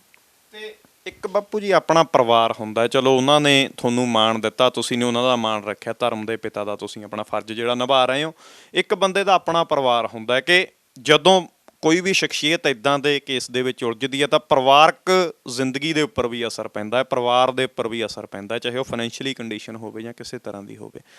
ਪਰਿਵਾਰ ਦਾ ਕੀ ਰਿਐਕਸ਼ਨ ਸੀ ਉਦੋਂ ਜਦੋਂ ਬਾਪੂ ਜੀ ਨੂੰ ਇਸ ਤਰ੍ਹਾਂ ਕੋਰਟ ਕਚਹਿਰੀਆਂ ਦੇ ਵਿੱਚ ਜਾਣਾ ਪੈਂਦਾ ਸੀ, ਜਾਂ ਪੁਲਿਸ ਜਿਹੜੀ ਆ ਕੁਝ ਸਮੇਂ ਬਾਅਦ ਹੀ ਤੁਹਾਨੂੰ ਫੜ ਕੇ ਜਿਹੜਾ ਲੈ ਜਾਂਦੀ ਸੀ। ਪਰਿਵਾਰ ਦੇ ਜ਼ਿੰਦਗੀ ਦੇ ਉੱਪਰ ਕੁਝ ਫਰਕ ਪਿਆ ਜਾਂ ਪਰਿਵਾਰ ਚੜ੍ਹਦੀ ਕਲਾ ਦੇ ਵਿੱਚ ਰਿਹਾ? ਦੇਖੋ, ਪਰਿਵਾਰ ਦੀ ਮੈਂ ਇਹ ਕਰਦਾ, ਮੇਰੇ ਆਪਣੇ ਪਰਿਵਾਰ ਦੀ ਇਹ ਹੈ ਵੀ ਅੱਜ ਉਸ ਨੂੰ ਛੋਟੇ ਤੋਂ ਲਾ ਕੇ ਵੱਡਾ ਜੀ ਜਿਹੜਾ ਪਰਿਵਾਰ ਦਾ ਨਾ, ਆਪਣੇ ਪਰਿਵਾਰ ਦਾ ਹੀ ਮੈਂਬਰ ਸਮਝਦਾ ਉਹਨੂੰ। ਜਗਤਾਰ ਸਿੰਘ ਹਵਾਰਾ। ਬਿਲਕੁਲ ਜੀ।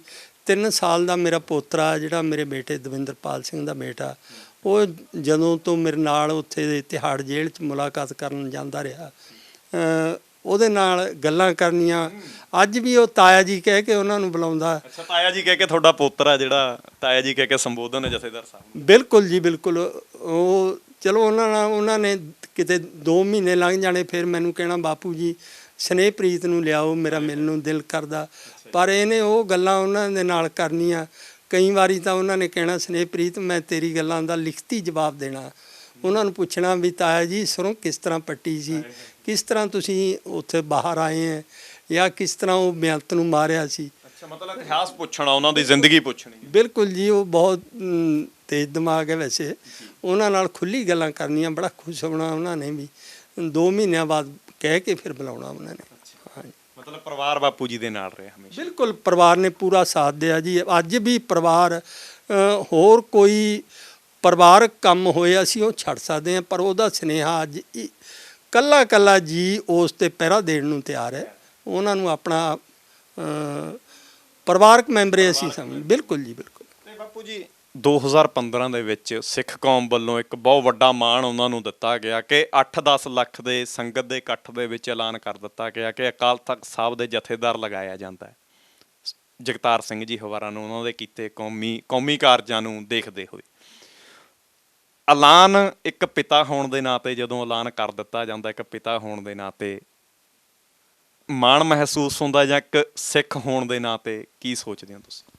ਦੇਖੋ, ਜਿਹੜਾ ਉਹਨਾਂ ਦਾ ਨਾਂ ਉਸ ਟਾਈਮ 2015 ਦਾ ਸਰਬੱਤ ਖਾਲਸਾ ਚੱਬੇ ਧਰਤੀ ਤੇ ਹੋਇਆ, ਦਾਸ ਉੱਥੇ ਤਕਰੀਬਨ 8 ਵਜੇ ਪਹੁੰਚ ਗਿਆ ਸੀ। ਸਟੇਜ ਤੇ ਹੀ ਮੈਂ ਬੈਠਿਆ ਸੀ, ਸਾਰਾ ਸੀਨ ਅੱਖੀਂ ਦੇਖਿਆ ਬਈ ਜਿਹੜਾ ਉਹ ਉਸ ਟਾਈਮ ਜਦੋਂ ਉਹਨਾਂ ਦਾ ਨਾਂ ਅਨਾਉਂਸ ਹੋਇਆ ਵੀ ਜਥੇਦਾਰ ਜਗਤਾਰ ਸਿੰਘ ਹਵਾਰਾ ਨੂੰ ਸ੍ਰੀ ਅਕਾਲ ਤਖਤ ਸਾਹਿਬ ਦਾ ਜਥੇਦਾਰ ਥਾਪਿਆ ਗਿਆ, ਉਹ ਬਿਆਨ ਕਰਨ ਵਾਲੀ ਨਹੀਂ। ਅੱਜ ਵੀ ਉਹ ਤੁਸੀਂ ਸੀਨ ਹੈ ਜਿਹੜਾ ਉਹ ਦੇਖ ਸਕਦੇ ਆ ਵੀ ਕਿੰਨੀ ਖੁਸ਼ੀ, ਜਿੰਨਾ ਉੱਥੇ 7-8 ਲੱਖ ਦਾ ਇਕੱਠ ਸੀ। ਇਸ ਤੋਂ ਵੀ ਬਹੁਤ ਵੱਡੀ ਗਿਣਤੀ 'ਚ ਵਿਦੇਸ਼ਾਂ 'ਚ ਬੈਠੀ ਜਿਹੜੀ ਸੰਗਤ ਹੈ, ਉਹ ਜਿਹੜੀ ਦੇਖ ਰਹੀ ਸੀ ਉਸ ਪ੍ਰੋਗਰਾਮ ਨੂੰ, ਉਹਨਾਂ ਨੇ ਬਸ ਜਿਸ ਤਰ੍ਹਾਂ ਇੱਕ ਕੌਮ ਨੂੰ ਚਾਅ ਚੜ੍ਹ ਗਿਆ ਵੀ ਇੱਕ ਬਹੁਤ ਵੱਡੀ ਸਾਨੂੰ ਪ੍ਰਾਪਤੀ ਹੋਈ ਹੈ, ਉਹ ਜਥੇਦਾਰ ਜੀ ਦੀ ਬਹੁਤ ਵੱਡੀ ਕੁਰਬਾਨੀ ਹੈ। ਉਹਨਾਂ ਦੀ ਸ਼ਖਸੀਅਤ ਕਰਕੇ ਹੀ ਜਿਹੜਾ ਉਹਨਾਂ ਨੂੰ ਮਾਣ ਮਿਲਿਆ। ਮੇਰਾ ਤਾਂ ਚਲੋ ਉਸ ਟਾਈਮ ਕੋਈ ਖੁਸ਼ੀ ਦੀ ਗੱਲ ਨਹੀਂ, ਉੱਥੇ ਸਟੇਜ ਤੇ ਬੈਠਿਆਂ ਹੀ ਬਹੁਤ ਸਾਰੇ ਜਿਹੜੇ ਆਗੂ ਸੀ ਉਹਨਾਂ ਨੇ ਵਧਾਈਆਂ ਦਿੱਤੀਆਂ ਵੀ ਜਥੇਦਾਰ। ਇੱਕ ਪੁੱਤ ਦੀ ਤਰੱਕੀ ਤੇ ਉੱਪਰ ਤੁਹਾਨੂੰ ਜਿਹੜਾ ਬਿਲਕੁਲ ਬਿਲਕੁਲ, ਉਹ ਜਿਹੜਾ ਚਲੋ ਜਥੇਦਾਰ ਦਾ ਜਿਹੜਾ ਰੁਤਬਾ ਮਿਲਿਆ ਨਾ ਉਹਨਾਂ ਨੂੰ, ਉਹ ਬਹੁਤ ਵੱਡਾ ਮਾਣ ਮਿਲਿਆ ਉਹਨਾਂ ਨੂੰ, ਕੌਮ ਨੇ ਦਿੱਤਾ। 15 ਦੇ ਵਿੱਚ ਮੈਂ ਸਰਬੱਤ ਖਾਲਸਾ ਤੇ ਹੀ ਹਲੇ 1-2 ਸਵਾਲ ਮੇਰੇ ਕਰਨੇ ਬਣਦੇ ਨੇ ਕਿ ਜਦੋਂ ਕੌਮ ਵੱਲੋਂ ਤੁਸੀਂ ਕਹਿੰਦੇ ਹੋ ਕਿ ਵੱਡਾ ਮਾਣ ਜਥੇਦਾਰ ਸਾਹਿਬ ਦੀ ਕੁਰਬਾਨੀ ਨੂੰ ਦੇਖਦੇ ਹੋਏ ਦਿੱਤਾ ਗਿਆ, ਉਸ ਤੋਂ ਬਾਅਦ ਤਿਹਾੜ ਜੇਲ੍ਹ ਦੇ ਵਿੱਚ ਬਾਪੂ ਗੁਰਚਰਨ ਸਿੰਘ ਦੀ ਪਹਿਲੀ ਮੁਲਾਕਾਤ ਹੁੰਦੀ ਆ, ਗੱਲਾਂ ਬਾਤਾਂ ਹੁੰਦੀਆਂ ਨੇ, ਕੌਮ ਦੇ ਨਾਮ ਜਾਂ ਬਾਪੂ ਗੁਰਚਰਨ ਸਿੰਘ ਨੂੰ ਕੀ ਪਹਿਲੀ ਗੱਲ ਕਹਿੰਦੇ ਨੇ ਇੱਕ ਜਥੇਦਾਰ ਦੇ ਤੌਰ ਤੇ, ਨਾ ਕਿ ਇੱਕ ਪੁੱਤਰ ਦੇ ਤੌਰ ਤੇ? ਦੇਖੋ, ਅਸਲ ਤਾਂ ਉਸ ਤੋਂ ਪਹਿਲਾਂ ਵੀ ਜਦੋਂ ਥੋੜ੍ਹੀ ਗੱਲ ਚੱਲਦੀ ਸੀ ਨਾ, ਉਹ ਕਹਿੰਦੇ ਸੀ ਵੀ ਬਾਪੂ ਜੀ ਇੱਕ ਗੱਲ ਤੇ ਮੈਂ ਇਹ ਸੇਵਾ ਪ੍ਰਵਾਨ ਕਰਾਂਗਾ ਵੀ ਜੇ ਕੌਮ ਇੱਕ ਨਿਸ਼ਾਨ ਥੱਲੇ ਇਕੱਠੀ ਹੁੰਦੀ ਹੈ ਤਾਂ ਮੈਨੂੰ ਇਹ ਸੇਵਾ ਪ੍ਰਵਾਨ ਹੋਏਗੀ। ਡਿਮਾਂਡ ਇਹ ਸੀ? ਬਿਲਕੁਲ ਇਹੀ ਸੀ ਉਹਨਾਂ ਦੀ ਵੀ ਉਸ ਦਿਨ, ਜਿਸ ਦਿਨ ਉਸ ਤੋਂ ਬਾਅਦ 2015 ਦੇ ਉਸ ਤੋਂ ਬਾਅਦ ਜਾ ਕੇ ਮੈਂ ਮਿਲਿਆ, ਚਲੋ ਉਹਨਾਂ ਨੂੰ ਵਧਾਈ ਦਿੱਤੀ ਹੈ। ਹੋਰ ਹੈ, ਉਹਨਾਂ ਨੇ ਵੀ ਕੌਮ ਦਾ ਜਿਹੜਾ ਹੈ, ਕੌਮ ਨੇ ਮਾਣ ਬਖਸ਼ਿਆ ਉਹਨਾਂ ਨੂੰ, ਕੌਮ ਦਾ ਧੰਨਵਾਦ ਕੀਤਾ, ਪਰ ਇਹੀ ਕਿਹਾ ਵੀ ਅੱਗੇ ਤੋਂ ਨਾ ਕੌਮ ਇਕਜੁੱਟ ਹੋ ਕੇ ਇਹ ਜਿਹੜੀ ਛੋਟੀਆਂ ਆਪਸੀ ਰੰਜਸਾਂ ਇਹਨਾਂ ਨੂੰ ਭੁਲਾ ਇੱਕ ਨਿਸ਼ਾਨ ਸਾਹਿਬ ਥੱਲੇ ਇੱਕ ਨਿਸ਼ਾਨੇ ਨੂੰ ਲੈ ਕੇ ਕੌਮ ਦੀ ਆਜ਼ਾਦੀ ਲਈ ਲੜਾਈ ਸਾਨੂੰ ਲੜਨੀ ਚਾਹੀਦੀ ਹੈ, ਗੱਲ ਕਰਨੀ ਚਾਹੀਦੀ ਹੈ। ਬਾਪੂ ਜੀ ਤਸ਼ੱਦਦ ਉਹਨਾਂ ਤੇ ਕਾਫੀ ਹੋਇਆ, ਚਾਹੇ 1995 ਦਾ ਕਾਂਡ ਹੋਵੇ, ਚਾਹੇ 2004 ਜੇਲ੍ਹ ਬ੍ਰੇਕ ਹੋਵੇ, ਉਸ ਤੋਂ ਬਾਅਦ ਕੌਮ ਨੇ ਇੱਕ ਆਪਣਾ ਨੁਮਾਇੰਦਾ ਉਹਨਾਂ ਨੂੰ ਬਣਾ ਦਿੱਤਾ, ਇੱਕ ਚੁਣ ਲਿਆ ਉਹਨਾਂ ਨੂੰ ਨੁਮਾਇੰਦਾ।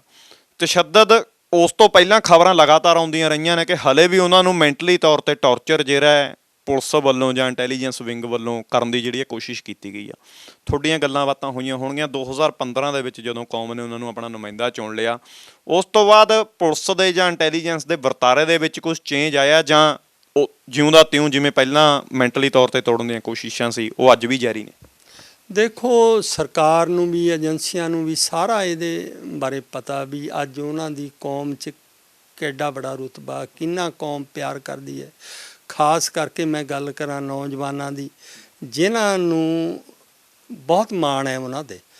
ਇਹੀ ਸਾਰੀ ਦੇਖੋ ਰਿਪੋਰਟਾਂ ਸਰਕਾਰ ਕੋਲ ਸਾਰੀਆਂ, ਪਰ ਅੱਜ ਮੈਂ ਗੱਲ ਕਰਾਂ ਜਿਸ ਤਰ੍ਹਾਂ ਉਸ ਤੋਂ ਪਹਿਲਾਂ ਜਦੋਂ ਇਹ ਕੋਈ ਏਜੰਸੀ ਵਾਲਾ ਮੈਨੂੰ ਫੋਨ ਕਰਦਾ ਸੀ, ਕੋਈ ਕਿਸੇ ਨੇ ਪੁਲਿਸ ਅਫਸਰ ਨੇ ਪੁੱਛਗਿੱਛ ਕਰਨੀ, ਉਹ ਹਵਾਰਾ ਕਹਿ ਕੇ ਹੀ ਗੱਲ ਕਰਦੇ ਸੀ। ਮਤਲਬ ਨਾਰਮਲ ਜਿਵੇਂ ਬਿਲਕੁਲ ਬਿਲਕੁਲ ਜਿਸ ਤਰ੍ਹਾਂ ਆਮ ਕਹਿਣਾ ਵੀ ਹਵਾਰਾ ਦਾ ਕੀ ਪ੍ਰੋਗਰਾਮ ਹੈ, ਕਿਸ ਤਰ੍ਹਾਂ ਉਹ ਹੈ। ਪਰ ਉਸ ਤੋਂ ਬਾਅਦ ਅੱਜ ਮੈਂ ਜੇ ਗੱਲ ਕਰਾਂ ਵੱਡੇ ਵੱਡੇ ਅਫਸਰ ਵੀ ਨਾ ਉਹਨਾਂ ਦਾ ਬਹੁਤ ਸਤਿਕਾਰ ਕਰਦੇ ਹੈ। ਜਦੋਂ ਵੀ ਗੱਲ ਕਰਦੇ ਹਾਂ ਵੀ ਜਹੇਦਾਰ ਜੀ ਦਾ ਕੌਮ ਨੂੰ ਕੀ ਉਹਨਾਂ ਦਾ ਪ੍ਰੋਗਰਾਮ ਹੈ, ਹਾਂਜੀ ਇਸ ਤਰ੍ਹਾਂ ਦੀ, ਚਲੋ ਬਿਲਕੁਲ ਬਿਲਕੁਲ ਜੀ। ਅੱਜ ਮੈਂ ਗੱਲ ਕਰਾਂ ਵੀ ਉਹ ਹਰ ਇੱਕ ਅਫਸਰ ਨਾਲ ਬੜਾ ਉਹਨਾਂ ਨੂੰ ਮਾਣ ਦਿੰਦਾ। ਜਦੋਂ ਸਮੇਂ ਸਮੇਂ 'ਤੇ ਮੈਂ ਆਪਣੇ ਦੇਖਦਾ, ਮੇਰੇ ਨਾਲ ਬਾਹ ਪੈਂਦਾ ਨਾ, ਬਹੁਤ ਜ਼ਿਆਦਾ ਰਿਸਪੈਕਟ ਕਰਦੇ ਆ।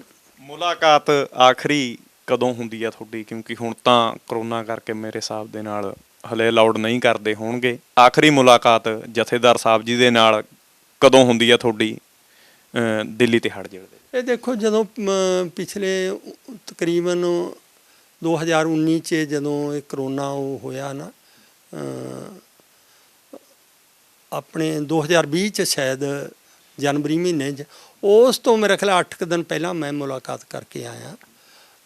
ਉਸ ਤੋਂ ਬਾਅਦ ਇੱਕ ਦੋ ਵਾਰੀ ਕੋਸ਼ਿਸ਼ ਕੀਤੀ ਹੈ ਵੀ ਇੱਕ ਵਾਰੀ ਉਹਨਾਂ ਦੀ ਮਾਤਾ ਜੀ ਦੀ ਮੁਲਾਕਾਤ ਕਰਾਈ ਸੀ। ਉਹ ਪਹਿਲਾਂ ਗੱਲ ਵੀ ਹੋਈ ਸੀ ਜੇਲ੍ਹ ਪ੍ਰਸ਼ਾਸਨ ਨਾਲ ਵੀ ਉਹ ਇਕੱਲੇ ਜਾ ਨਹੀਂ ਸਕਦੇ ਅੰਦਰ। ਉਹਨਾਂ ਨੇ ਮੈਨੂੰ ਵਾਅਦਾ ਕਰਿਆ ਸੀ ਪੂਰਾ ਵੀ ਹਾਂ ਤੁਸੀਂ ਕੇਅਰ ਟੇਕਰ ਦੇ ਤੌਰ 'ਤੇ ਉਹਨਾਂ ਦੇ ਨਾਲ ਜਾ ਸਕਦੇ। ਹਾਂਜੀ, ਉਹ ਕਿਉਂ ਥੋੜ੍ਹਾ ਜਿਹਾ ਦਿਮਾਗੀ ਤੌਰ 'ਤੇ ਵੀ ਥੋੜ੍ਹੇ ਪਰੇਸ਼ਾਨ ਹੈ, ਪਰ ਉਹਨਾਂ ਨੇ ਪਤਾ ਨਹੀਂ ਮੌਕੇ 'ਤੇ ਕੀ ਉਹਨਾਂ ਦੀ ਮਜਬੂਰੀ ਸੀ, ਉਹਨਾਂ ਨੇ ਉਹ ਮਾਤਾ ਜੀ ਦੀ ਉਹਨਾਂ ਦੀ ਇਕੱਲੀ ਮੁਲਾਕਾਤ ਕਰਾਈ ਸੀ। ਉਹ ਤਕਰੀਬਨ ਇਸ ਕਰੋਨਾ ਤੋਂ ਪਹਿਲਾਂ ਹੀ ਮੁਲਾਕਾਤ ਹੋਈ ਹੈ ਉਹਨਾਂ ਨਾਲ। ਦੁੱਖ ਆਉਂਦਾ ਹੈ ਕਦੇ ਕਿ ਆਪਣੇ ਪੁੱਤਰ ਦੇ ਨਾਲ, ਜਿਹਨੂੰ ਤੁਸੀਂ ਆਪਣਾ ਪਰਿਵਾਰਕ ਮੈਂਬਰ ਹੀ ਸਮਝਦੇ ਹੋ, ਇੱਕ ਜਥੇਦਾਰ ਹੋਣ ਦੇ ਨਾਤੇ ਉਹਨਾਂ ਨੂੰ ਇੱਕ ਜੇ ਸਾਈਡ ਤੇ ਰੱਖੀ ਹੈ ਉਹਨਾਂ ਦਾ ਉਹ ਰੁਤਬਾ, ਕਿ 2 ਸਾਲ ਦੇ ਤਕਰੀਬਨ ਸਮਾਂ ਹੋ ਚੁੱਕਿਆ ਹੈ ਆਪਣੇ ਪੁੱਤਰ ਦੇ ਨਾਲ ਤੁਹਾਨੂੰ ਮੁਲਾਕਾਤ ਨਹੀਂ ਕਰਨ ਦਿੱਤੀ? ਬਿਲਕੁਲ, ਇਸ ਚੀਜ਼ ਦਾ ਮੈਂ ਬਹੁਤ ਆਪਣੇ ਆਪ ਨੂੰ ਮਹਿਸੂਸ ਕਰਦਾ। ਕਈ ਵਾਰੀ ਗੱਲ ਵੀ ਹੁੰਦੀ ਹੈ ਵੀ ਮੇਰਾ ਬਹੁਤ ਦਿਲ ਕਰਦਾ, ਪਰ ਉਹ ਵੀ ਇਹੀ ਕਹਿੰਦੇ ਬਾਪੂ ਜੀ ਮਜਬੂਰੀਆਂ, ਹੁਣ ਕੀ ਕਰੀਏ। ਫੋਨ ਆ ਜਾਂਦਾ ਜੀ? ਚਲੋ ਹਾਂਜੀ, ਉਹ ਸਰਕਾਰੀ ਫੋਨ ਹੈ ਜਿਹੜਾ, ਉਸ 'ਤੇ ਚਲੋ ਸੁੱਖ ਸੁਨੇਹਾ ਗੱਲਬਾਤ ਹੁੰਦੀ ਹੈ। ਮੇਰਾ ਮਨ ਨੂੰ ਥੋੜ੍ਹਾ ਜਿਹਾ ਉਸੇ ਕਰਕੇ ਉਹ ਮਿਲ ਜਾਂਦਾ ਵੀ ਉੱਧਰੋਂ ਚਲੋ ਫਤਿਹ ਦੀ ਸਾਂਝ ਹੋ ਜਾਂਦੀ ਹੈ। ਕੋਈ ਕਿਸੇ ਫੋਨ ਆ ਜਾਂਦਾ। ਮੇਰਾ ਇਹੀ ਸਵਾਲ ਸੀ ਕਿ 1995 ਦੇ ਦੌਰ ਦੇ ਵਿੱਚ, ਉਸ ਤੋਂ ਪਹਿਲਾਂ ਜਿਹੜੇ ਨੇ ਕਿਹਾ ਜਾਂਦਾ ਕਿ ਹਜ਼ਾਰਾਂ ਨੌਜਵਾਨ ਜਿਹੜੇ ਨੇ ਝੂਠੇ ਪੁਲਿਸ ਮੁਕਾਬਲਿਆਂ ਦੇ ਵਿੱਚ ਮਾਰ ਦਿੱਤੇ, ਖੜਕੂ ਕਹਿ ਕੇ ਮਾਰ ਦਿੱਤੇ। ਫਿਰ ਇੱਕ ਦੌਰ ਅਜਿਹਾ ਆਉਂਦਾ ਕਿ ਨਸ਼ੇ ਦੇ ਨਾਲ ਜਿਹੜੇ ਨੇ ਬਹੁਤ ਨੌਜਵਾਨ, ਬਹੁਤ ਘਰ ਜਿਹੜੇ ਨੇ ਪੱਟੇ ਗਏ। ਪਰ ਅੱਜ ਇੱਕ ਅਲੱਗ ਦੌਰ ਆ ਕਿ ਗੈਂਗਸਟਰ ਕਹਿ ਕੇ ਮਾਰੇ ਗਏ। ਉਸ ਬਾਰੇ ਵਿਚਾਰ ਚਰਚਾ ਜਥੇਦਾਰ ਸਾਹਿਬ ਦੇ ਨਾਲ ਹੁੰਦੀ ਹੋਣੀ, ਤਾਂ ਕੀ ਸੋਚਦੇ ਨੇ? ਕੀ ਜੇਲ੍ਹ ਦੇ ਵਿੱਚ ਬੈਠੇ ਹੋਏ ਇਹ ਮਸਲੇ ਉਹਨਾਂ ਤੱਕ ਸਹੀ ਤਰੀਕੇ ਨਾਲ ਪਹੁੰਚ ਰਹੇ ਨੇ, ਜਾਂ ਉਹਨਾਂ ਨੂੰ ਇਹਨਾਂ ਮਸਲਿਆਂ ਦਾ ਜ਼ਿਆਦਾ ਨਹੀਂ ਪਤਾ ਲੱਗ ਰਿਹਾ ਕਿ ਉਹ ਹਨੇਰੇ ਦੇ ਵਿੱਚ ਨੇ? ਨਹੀਂ, ਬਿਲਕੁਲ ਨਹੀਂ। ਦੇਖੋ, ਹਰ ਇੱਕ ਦਾ ਜੋ ਇੱਥੇ ਹੋ ਰਿਹਾ, ਕੋਈ ਐਜੀਟੇਸ਼ਨ ਚੱਲ ਰਹੀ ਹੈ, ਕੋਈ ਕਿਸੇ ਤਰ੍ਹਾਂ ਦਾ, ਭਾਵੇਂ ਨਸ਼ਿਆਂ ਦੇ ਦੌਰ 'ਚ ਨੌਜਵਾਨ ਉਹ ਹੋ ਰਿਹਾ, ਇੱਕ ਇੱਕ ਗੱਲ ਦਾ ਉਹਨਾਂ ਨੂੰ ਪੂਰੀ ਖਬਰ ਹੈ, ਜਿਹੜੀ ਚਲੋ ਅੰਦਰ ਅਖਬਾਰ ਵੀ ਪਹੁੰਚਦੀ ਹੈ ਉਹਦੇ ਰਾਹੀਂ ਵੀ। ਪਰ ਇੱਕ ਕੁਦਰਤੀ ਸੋਝੀ ਵੀ ਹੈ ਵੀ ਜਿਹੜੀ ਗੁਰੂ ਸਾਹਿਬ ਦਾ ਹੁਕਮ ਹੈ, ਪ੍ਰਭ ਕੇ ਸਿਮਰਤ ਸਭ ਕੁਝ ਸੁਝੈ। ਮੈਂ ਕਹਿੰਦਾ ਉਹ ਗੱਲਾਂ ਜਿਹੜੀਆਂ ਸਾਨੂੰ ਕਿਤੇ ਮਹੀਨਾ ਬਾਅਦ ਪਤਾ ਲੱਗਦੀਆਂ, ਉਹਨਾਂ ਦੇ ਦਿਮਾਗ 'ਚ ਪਹਿਲਾਂ ਆ ਜਾਂਦੀਆਂ। ਬੜੇ ਫਿਕਰਮੰਦ ਹੈ, ਭਾਵੇਂ ਇੱਕ ਸਾਨੀ ਸੰਘਰਸ਼ ਚੱਲ ਰਿਹਾ, ਇਹਦੇ ਬਾਰੇ ਸਮੇਂ ਸਮੇਂ 'ਤੇ ਉਹਨਾਂ ਦੇ ਬਿਆਨ ਵੀ ਆਉਂਦੇ ਰਹੇ ਹੈ। ਇਹਦੇ ਨਾਲ ਵੀ ਪੂਰੀ ਹਮਦਰਦੀ ਹੈ। ਫਿਰ ਨੌਜਵਾਨ ਜਿਹੜਾ ਨਸ਼ਿਆਂ 'ਚ ਸਰਕਾਰ ਦੀਆਂ ਮਾੜੀ ਨੀਤੀਆਂ ਕਰਕੇ ਸਰਕਾਰ ਇਸ ਪਾਸੇ ਧੱਕ ਰਹੀ ਹੈ, ਉਹਦੇ ਬਾਰੇ ਵੀ ਬਹੁਤ ਫਿਕਰਮੰਦ ਹੈ। ਸਮੇਂ ਸਮੇਂ 'ਤੇ ਦਾਸ ਰਾਹੀਂ ਉਹ ਸੁਨੇਹਾ ਵੀ ਨੌਜਵਾਨਾਂ ਨੂੰ ਦਿੰਦੇ ਹੈ ਵੀ ਇਹ ਨਸ਼ਿਆਂ ਛੱਡ ਕੇ ਨਾ ਤੁਸੀਂ ਆਪਣੀ ਸਿਹਤ ਦਾ ਧਿਆਨ ਰੱਖ ਕੇ, ਕਿਉਂਕਿ ਆਪ ਉਹ ਪੂਰਾ ਸਿਹਤ ਦਾ ਪੂਰਾ ਧਿਆਨ ਰੱਖਦੇ ਹੈ। ਇਸ ਤਰ੍ਹਾਂ ਕਰਕੇ ਉਹ ਨੌਜਵਾਨਾਂ ਨੂੰ ਉਹਨਾਂ ਦਾ ਸੁਨੇਹਾ ਜਿਹੜੇ ਪੰਥ ਦਰਦੀ ਨੇ, ਮੈਂ ਬਹੁਤ ਛੇਤੀ ਇਹ ਇੰਟਰਵਿਊ ਜਿਹੜੀ ਸਮਾਪਤ ਕਰਨੀ ਚਾਹੁੰਦਾ ਕਿ ਜਿਹੜੇ ਪੰਥ ਦਰਦੀ ਲੋਕ ਨੇ, ਚਾਹੇ ਬਾਪੂ ਗੁਰਚਰਨ ਸਿੰਘ ਜੀ ਹੋਣ ਜਾਂ ਹੋਰ ਵੀ ਕੋਈ ਪੰਥ ਦਰਦੀ ਹੋਵੇ, ਕੌਮ ਦਾ ਹੋਵੇ, ਉਹਨਾਂ ਨੂੰ ਇੱਕ ਆਸ ਆ ਕਿ ਜਗਤਾਰ ਸਿੰਘ ਹਵਾਰਾ ਬਹੁਤ ਜਲਦੀ ਕੌਮ ਦੇ ਵਿੱਚ ਆਉਣਗੇ, ਜੇਲ੍ਹ ਤੋਂ ਬਾਹਰ ਆਉਣਗੇ, ਕਿਉਂਕਿ ਸਮਾਂ ਉਹਨਾਂ ਨੂੰ ਕਾਫੀ ਲੰਮਾ ਸਮਾਂ ਹੋ ਚੁੱਕਿਆ ਜੇਲ੍ਹ ਦੇ ਵਿੱਚ। ਬਾਪੂ ਗੁਰਚਰਨ ਸਿੰਘ ਜੀ ਨਾਲ ਉਹਨਾਂ ਦੀ ਰਿਹਾਈ ਬਾਰੇ ਜਥੇਦਾਰ ਸਾਹਿਬ ਦੀ ਗੱਲ ਹੁੰਦੀ ਹੋਣੀ, ਕੀ ਉਮੀਦ ਜਥੇਦਾਰ ਸਾਹਿਬ ਰੱਖਦੇ ਨੇ, ਕੀ ਉਮੀਦ ਬਾਪੂ ਗੁਰਚਰਨ ਸਿੰਘ ਰੱਖਦੇ ਨੇ ਜਗਤਾਰ ਸਿੰਘ ਹਵਾਰਾ ਦੀ ਰਿਹਾਈ ਬਾਰੇ? ਦੇਖੋ, ਕੌਮ ਦਾ ਫਰਜ਼ ਵੀ ਬਣਦਾ ਵੀ ਉਹਨਾਂ ਦੀ ਰਿਹਾਈ ਵਾਸਤੇ ਸਾਨੂੰ ਪੂਰਾ ਲਾਮਬੰਦ ਹੋ ਕੇ ਇਹਨੂੰ ਕਰਾਉਣੀ ਚਾਹੀਦੀ ਹੈ, ਕਿਉਂਕਿ ਕੌਮ ਦਾ ਹੀਰਾ, ਅੱਜ ਕੌਮ ਨੂੰ ਇਸ ਤਰ੍ਹਾਂ ਦੇ ਲੀਡਰ ਦੀ ਲੋੜ ਹੈ। ਜਿਹੜੀ ਕੌਮ ਅੱਜ ਲੀਡਰਲੈਸ ਹੋ ਕੇ ਆਪਣੀਆਂ ਨਿੱਜੀ ਉਹਨਾਂ ਵਾਸਤੇ ਹੀ ਉਲਝ ਚੁੱਕੀ ਹੈ। ਅਸੀਂ ਹੁਣ ਪਿਛਲੇ ਦਿਨਾਂ 'ਚ 7 ਤਰੀਕ ਨੂੰ ਗੁਰੂ ਸਾਹਿਬ ਦੇ ਚਰਨਾਂ 'ਚ, ਸ੍ਰੀ ਗੁਰੂ ਹਰਗੋਬਿੰਦ ਸਾਹਿਬ ਦੇ ਗਵਾਲੀਅਰ ਜਾ ਕੇ ਅਰਦਾਸ ਵੀ ਕੀਤੀ ਹੈ। ਗੁਰੂ ਸਾਹਿਬ ਜ਼ਰੂਰ, ਸੰਗਤਾਂ ਨੂੰ ਬਹੁਤ ਭਰੋਸਾ ਵੀ ਜਲਦੀ ਤੋਂ ਜਲਦੀ ਪੂਰੀ ਹੋਏਗੀ। ਅਰਦਾਸ ਸੰਗਤਾਂ ਬਹੁਤ ਕਰਦੀਆਂ ਉਹਨਾਂ ਦੀ ਰਿਹਾਈ ਬਾਰੇ। ਬਾਪੂ ਜੀ, ਬਿਲਕੁਲ 2 ਸਵਾਲ ਮੈਂ ਲਾਸਟ ਕਰਨੇ ਨੇ। ਇੱਕ ਤਾਂ ਤੁਸੀਂ ਪਹਿਲਾਂ ਆਪਾਂ ਸ਼ੁਰੂਆਤ ਦੇ ਵਿੱਚ ਗੱਲ ਕੀਤੀ ਕਿ ਬੇਅੰਤ ਸਿੰਘ ਨੂੰ ਮਾਰਿਆ ਗਿਆ, ਸਹੀ ਹੋਇਆ, ਪਰ ਇੱਕ ਤਬਕਾ ਇਹ ਕਹਿੰਦਾ ਕਿ ਜੇਕਰ ਬੇਅੰਤ ਸਿੰਘ ਇਕੱਲਾ ਕਸੂਰਵਾਰ ਸੀ ਤਾਂ ਫਿਰ ਉਹਨਾਂ ਦਾ ਕਸੂਰ ਕੀ ਸੀ ਕਿ ਜਿਹੜੇ 16 ਜਾਂ 17 ਹੋਰ ਬੇਕਸੂਰ ਉਸ ਬੰਬ ਬਲਾਸਟ ਦੇ ਵਿੱਚ ਮਾਰੇ ਗਏ? ਦੇਖੋ, ਉਹਨਾਂ ਨਾਲ ਕੋਈ ਕਿਸੇ ਤਰ੍ਹਾਂ ਦੀ ਰੰਜਿਸ਼ ਨਹੀਂ ਸੀ। ਇਹ ਇਸ ਤੋਂ ਪਹਿਲਾਂ ਵੀ ਕਈ ਵਾਰੀ ਪਲਾਨ ਬਣ ਚੁੱਕੇ ਸੀ, ਇਸ ਤੋਂ ਵੱਧ ਨੁਕਸਾਨ ਹੋ ਰਿਹਾ ਸੀ। ਉਹਨਾਂ ਬਾਰੇ ਉਹਨਾਂ ਨੇ ਦੁੱਖ ਵੀ ਜ਼ਾਹਰ ਕੀਤਾ ਵੀ ਉਹਨਾਂ ਪਰਿਵਾਰਾਂ ਨਾਲ ਵੀ ਹਮਦਰਦੀ ਹੈ ਜਿਹੜੇ ਉਹ ਕਰੇ, ਕਿਉਂ ਮੇਨ ਦੋਸ਼ੀ ਸੀ ਜਿਹੜਾ ਬੇਅੰਤ ਸਿੰਘ ਸੀ, ਉਹੀ ਸਾਰਾ ਉਹ ਕੁਛ ਕਰ ਰਿਹਾ। ਆਪਣੇ ਆਪ ਨੂੰ ਮੈਂ ਦੇਖਦਾ ਵੀ ਉਸ ਸਮਿਆਂ 'ਚ ਇਹਨਾਂ ਆਪਣੇ ਆਪ ਨੂੰ ਰਾਮਚੰਦਰ ਦਾ ਅਵਤਾਰ ਕਹਾਉਣ ਲੱਗ ਗਿਆ ਸੀ। ਇਹ ਕੋਈ ਗੁਰੂ ਸਾਹਿਬ ਹੈ, ਕਿਉਂ ਪਾਪੀ ਕੋ ਮਾਰਨੇ ਕੋ ਪਾਪ ਮਹਾਬਲੀ ਹੈ। ਇਹ ਕੋਈ ਜਗਤਾਰ ਸਿੰਘ ਹਵਾਰਾ ਜਾਂ ਉਹਨਾਂ ਨੇ ਨਹੀਂ ਮਾਰੇ, ਗੁਰੂ ਸਾਹਿਬ ਨੇ ਉਹਨਾਂ ਨੂੰ ਸੇਵਾ ਲਾਈ ਹੈ। ਉਹਨਾਂ ਦੇ ਰਾਹੀਂ ਭਾਈ ਦਿਲਾਵਰ ਸਿੰਘ ਬੱਬਰ, ਜਿਹੜਾ ਦੇਖੋ ਹੁਣ ਉਸ ਟਾਈਮ ਪੁਲਿਸ ਨੌਕਰੀ ਕਰ ਰਿਹਾ ਸੀ, ਆਪਣਾ ਉਹਨੇ ਸਰੀਰ ਦੀ ਕੁਰਬਾਨੀ ਦੇ ਕੇ ਇਹ ਜ਼ੁਲਮ ਹੁੰਦਾ ਬੰਦ ਕਰਾਇਆ। ਉਹ ਸਮੇਂ ਦੀ ਲੋੜ ਸੀ।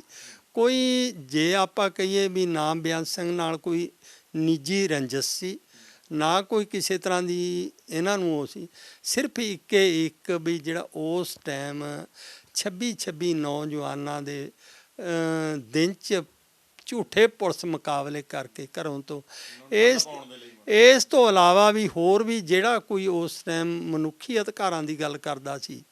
ਮੈਂ 3-4 ਵਕੀਲਾਂ ਦਾ ਨਾਂ ਮੇਰੇ ਯਾਦ ਹੈ। ਸੁਖਵਿੰਦਰ ਸਿੰਘ ਭੱਟੀ ਸੰਗਰੂਰ ਤੋਂ ਵਕੀਲ ਸੀ, ਉਹ ਸਿੰਘਾਂ ਦੇ ਕੇਸ ਲੜਦਾ ਸੀ, ਪੈਰਵਹੀ ਕਰਦਾ ਸੀ, ਉਹਨੂੰ ਵੀ ਚੱਕ ਕੇ ਪੁਲਿਸ ਨੇ ਮਾਰ ਦਿੱਤਾ। ਅੱਜ ਤੱਕ ਉਹਦਾ ਪਤਾ ਨਹੀਂ ਲੱਗਿਆ। ਕੁਲਵੰਤ ਸਿੰਘ ਰੋਪੜ ਤੋਂ ਸੀ ਵਕੀਲ, ਉਹ ਵੀ ਇਹਨਾਂ ਦੇ ਕੇਸਾਂ ਦੀ ਪੈਰਵੀ ਕਰਦਾ ਸੀ। ਉਹਦਾ 1.5 ਸਾਲ ਦਾ ਬੱਚਾ ਪੁਲਿਸ ਨੇ ਫੜ ਕੇ ਨਾ ਉੱਤੇ ਹਵਾ 'ਚ ਸੁੱਟ ਕੇ ਗੋਲੀਆਂ ਮਾਰ ਕੇ ਸ਼ਹੀਦ ਕੀਤਾ। ਉਹਦੀ ਸਿੰਘਣੀ ਨੂੰ ਸ਼ਹੀਦ ਕੀਤਾ। ਉਸ ਤੋਂ ਬਾਅਦ ਉਸ ਵਕੀਲ ਕੁਲਵੰਤ ਸਿੰਘ ਨੂੰ ਵੀ ਗੋਲੀਆਂ ਮਾਰ ਕੇ ਸ਼ਹੀਦ ਕੀਤਾ। ਇਸ ਤਰ੍ਹਾਂ ਦੇ ਬਹੁਤ ਤਰ੍ਹਾਂ ਦੇ ਪੁਲਿਸ ਨੇ ਜ਼ਿਆਦਤੀਆਂ ਕੀਤੀਆਂ ਵੀ ਜਿਹੜੀ ਨਾ ਬਰਦਾਸ਼ਤ ਕਰਨ ਵਾਲੀਆਂ ਸੀ। ਇਹ ਸਾਰਾ ਜੇ ਮੈਂ ਕਹਿੰਦਾ ਸਹੀ ਤਰ੍ਹਾਂ ਸਰਕਾਰ ਲੈਂਦੀ, ਗੱਲ ਸੁਣਦੀ, ਬੈਠ ਕੇ ਗੱਲ ਕਰਦੀ, ਇਹ ਇੰਨਾ ਨੁਕਸਾਨ ਪੰਜਾਬ ਦਾ ਹੋਣਾ ਨਹੀਂ ਸੀ। ਇਹ ਜਾਣ ਬੁੱਝ ਕੇ ਹੀ ਕੀਤਾ ਗਿਆ। ਬਾਪੂ ਜੀ, ਬਿਲਕੁਲ ਆਖਰੀ ਸਵਾਲ ਆ, ਅਕਾਲ ਤਖਤ ਸਾਹਿਬ ਦੇ ਮੌਜੂਦਾ ਜਥੇਦਾਰ ਜਗਤਾਰ ਸਿੰਘ ਹਵਾਰਾ ਦੇ ਪਿਤਾ ਜੀ ਦਾ ਕੌਮ ਦੇ ਨਾਮ, ਕੌਮ ਦੇ ਨੌਜਵਾਨਾਂ ਦੇ ਨਾਮ ਇੱਕ ਛੋਟਾ ਜਿਹਾ ਸੁਨੇਹਾ? ਦੇਖੋ, ਉਹਨਾਂ ਦਾ ਇਹੀ ਸੁਨੇਹਾ ਸਮਾਂ ਵੀ ਅੱਜ ਸਮੇਂ ਦੀ ਲੋੜ ਹੈ। ਜਿਹੜੇ ਨੌਜਵਾਨ ਨਸ਼ੇ ਦਾ ਤਿਆਗ ਕਰਕੇ ਆਪਣਾ ਜਿਹੜਾ ਅਮੀਰ ਵਿਰਸਾ ਸਾਡਾ, ਦੇਖੋ ਸਾਡਾ ਕਿੱਡਾ ਵੱਡਾ ਇਤਿਹਾਸ ਹੈ। ਬਾਬਾ ਜੋਰਾਵਰ ਸਿੰਘ, ਬਾਬਾ ਫਤਿਹ ਸਿੰਘ, ਉਹਨਾਂ ਤੋਂ ਸੇਧ ਲੈ ਕੇ ਅਸੀਂ ਆਪਣਾ ਜੀਵਨ ਬਤੀਤ ਕਰੀਏ ਅਤੇ ਕੌਮ ਦੀ ਆਜ਼ਾਦੀ ਲਈ ਸੰਘਰਸ਼ ਸਾਨੂੰ ਨੌਜਵਾਨਾਂ ਨੂੰ ਖਾਸ ਕਰਕੇ ਕਰਨਾ ਚਾਹੀਦਾ। ਬਹੁਤ ਬਹੁਤ ਸ਼ੁਕਰੀਆ ਬਾਪੂ ਜੀ, ਆਪਣਾ ਕੀਮਤੀ ਸਮਾਂ ਸਾਡੇ ਨਾਲ ਸਾਂਝਾ। ਠੀਕ ਹੈ ਜੀ, ਬਹੁਤ ਬਹੁਤ ਧੰਨਵਾਦ ਤੁਹਾਡਾ ਵੀ, ਜਿਹੜਾ ਤੁਸੀਂ ਜਥੇਦਾਰ ਜੀ ਦੀ ਆਵਾਜ਼ ਲੋਕਾਂ ਤੱਕ ਪਹੁੰਚਾਉਣੀ ਹੈ। ਬਹੁਤ ਬਹੁਤ ਧੰਨਵਾਦ ਜੀ। ਸੋ ਪਿਆਰੇ ਦੋਸਤੋ, ਬਾਪੂ ਗੁਰਚਰਨ ਸਿੰਘ ਜੀ ਜਿਨ੍ਹਾਂ ਨੂੰ ਜਗਤਾਰ ਸਿੰਘ ਹਵਾਰਾ ਜੋ ਕੌਮ ਵੱਲੋਂ 2015 ਦੇ ਵਿੱਚ ਅਕਾਲ ਤਖਤ ਸਾਹਿਬ ਦੇ ਜਥੇਦਾਰ ਸਾਹਿਬ ਬਣਾਏ ਗਏ ਸੀ, ਉਹਨਾਂ ਨੇ ਧਰਮ ਪਿਤਾ ਦਾ ਦਰਜਾ ਦਿੱਤਾ, ਉਹਨਾਂ ਦੇ ਪਿਤਾ ਜੀ ਦਾ ਦਰਜਾ ਦਿੱਤਾ। ਬਾਪੂ ਜੀ ਦੇ ਵਿਚਾਰ ਤੁਸੀਂ ਨੇ ਸੁਣੇ, ਜਥੇਦਾਰ ਸਾਹਿਬ ਬਾਰੇ ਵਿਚਾਰ ਚਰਚਾ ਹੋਈਆਂ, ਉਹਨਾਂ ਦੇ ਜੀਵਨ ਬਾਰੇ ਵਿਚਾਰ ਚਰਚਾ ਹੋਈਆਂ। ਆਖਰ ਕੀ ਹਾਲਾਤ ਉਸ ਸਮੇਂ ਦੇ ਬਣਦੇ ਨੇ ਕਿ ਇਹਨਾਂ ਨੂੰ ਸੁਰੰਗ ਪੱਟ ਕੇ ਜਿਹੜਾ ਬਾਹਰ ਆਉਣਾ ਪੈਂਦਾ, ਅਤੇ ਉਸ ਦੇ ਵਿੱਚ ਦੌਰਾਨ ਕੀ ਕੀ ਕਾਰਵਾਈਆਂ ਹੋਈਆਂ, ਬਾਪੂ ਜੀ ਦੇ ਉੱਪਰ ਤਸ਼ੱਦਦ ਹੋਇਆ। ਇਹਨਾਂ ਨੇ ਦੱਸਿਆ ਕੁਝ ਆਫਿਸਰਸ ਦੇ ਨਾਮ ਵੀ ਜਿਹੜੇ ਨੇ ਲਏ ਨੇ ਕਿ ਉਹਨਾਂ ਨੇ ਮੇਰੇ ਉੱਪਰ ਤਸ਼ੱਦਦ ਕੀਤਾ, ਅਣਮਨੁੱਖੀ ਵਤੀਰਾ ਮੇਰੇ ਨਾਲ ਵਰਤਾਇਆ। ਜਥੇਦਾਰ ਸਾਹਿਬ ਦਾ ਦੱਸਿਆ ਕਿ ਚੜ੍ਹਦੀ ਕਲਾ ਦੇ ਵਿੱਚ ਨੇ, ਕੌਮ ਦੇ ਲਈ ਹਮੇਸ਼ਾ ਸੋਚਦੇ ਰਹਿੰਦੇ ਨੇ, ਕੌਮੀ ਦਰਦ ਸ਼ੁਰੂ ਤੋਂ ਉਹਨਾਂ ਦੇ ਮਨ ਦੇ ਵਿੱਚ ਭਰਿਆ ਹੋਇਆ। ਨੌਜਵਾਨਾਂ ਨੂੰ ਅਪੀਲ ਕੀਤੀ ਕਿ ਨਸ਼ੇ ਛੱਡ ਕੇ ਚੰਗੇ ਪਾਸੇ ਆਓ, ਕੌਮ ਦਾ ਦਰਦ ਆਪਣੇ ਮਨ ਦੇ ਵਿੱਚ ਜ਼ਰੂਰ ਰੱਖੋ। ਆਸ ਕਰਦੇ ਹਾਂ ਤੁਹਾਨੂੰ ਬਾਪੂ ਜੀ ਦੇ ਨਾਲ ਸਾਡੀ ਇਹ ਗੱਲਬਾਤ ਜਿਹੜੀ ਹੈ ਪਸੰਦ ਆਈ ਹੋਊਗੀ। ਕਿਸੇ ਹੋਰ ਨਵੀਂ ਮਾਣਮੱਤੀ ਸ਼ਖਸੀਅਤ ਦੇ ਨਾਲ ਤੁਹਾਨੂੰ ਰੂਬਰੂ ਕਰਵਾਵਾਂਗੇ। ਤਦ ਤੱਕ ਲਈ ਮੈਨੂੰ ਇਜਾਜ਼ਤ ਦਿਓ। ਪ੍ਰਾਈਡ ਪੰਜਾਬ ਟੀਵੀ ਦੇਖਦੇ ਰਹੋ। ਵਾਹਿਗੁਰੂ ਜੀ ਕਾ ਖਾਲਸਾ, ਵਾਹਿਗੁਰੂ ਜੀ ਕੀ ਫਤਿਹ। ਬਹੁਤ ਬਹੁਤ ਸ਼ੁਕਰੀਆ। ਤਾਜ਼ਾ ਖਬਰਾਂ ਤੇ ਨਵੀਆਂ ਜਾਣਕਾਰੀ ਭਰਪੂਰ ਵੀਡੀਓਜ਼ ਵੇਖਣ ਲਈ ਸਬਸਕ੍ਰਾਈਬ ਕਰੋ ਸਾਡਾ YouTube channel pride Punjab TV ਤੇ ਸਾਡਾ Facebook page pride Punjab TV ਨੂੰ ਫੋਲੋ ਜ਼ਰੂਰ ਕਰੋ ਤੇ ਨਾਲ ਹੀ ਨਾਲ ਇਸ ਨੂੰ ਲਾਈਕ ਵੀ ਕਰ ਲਵੋ।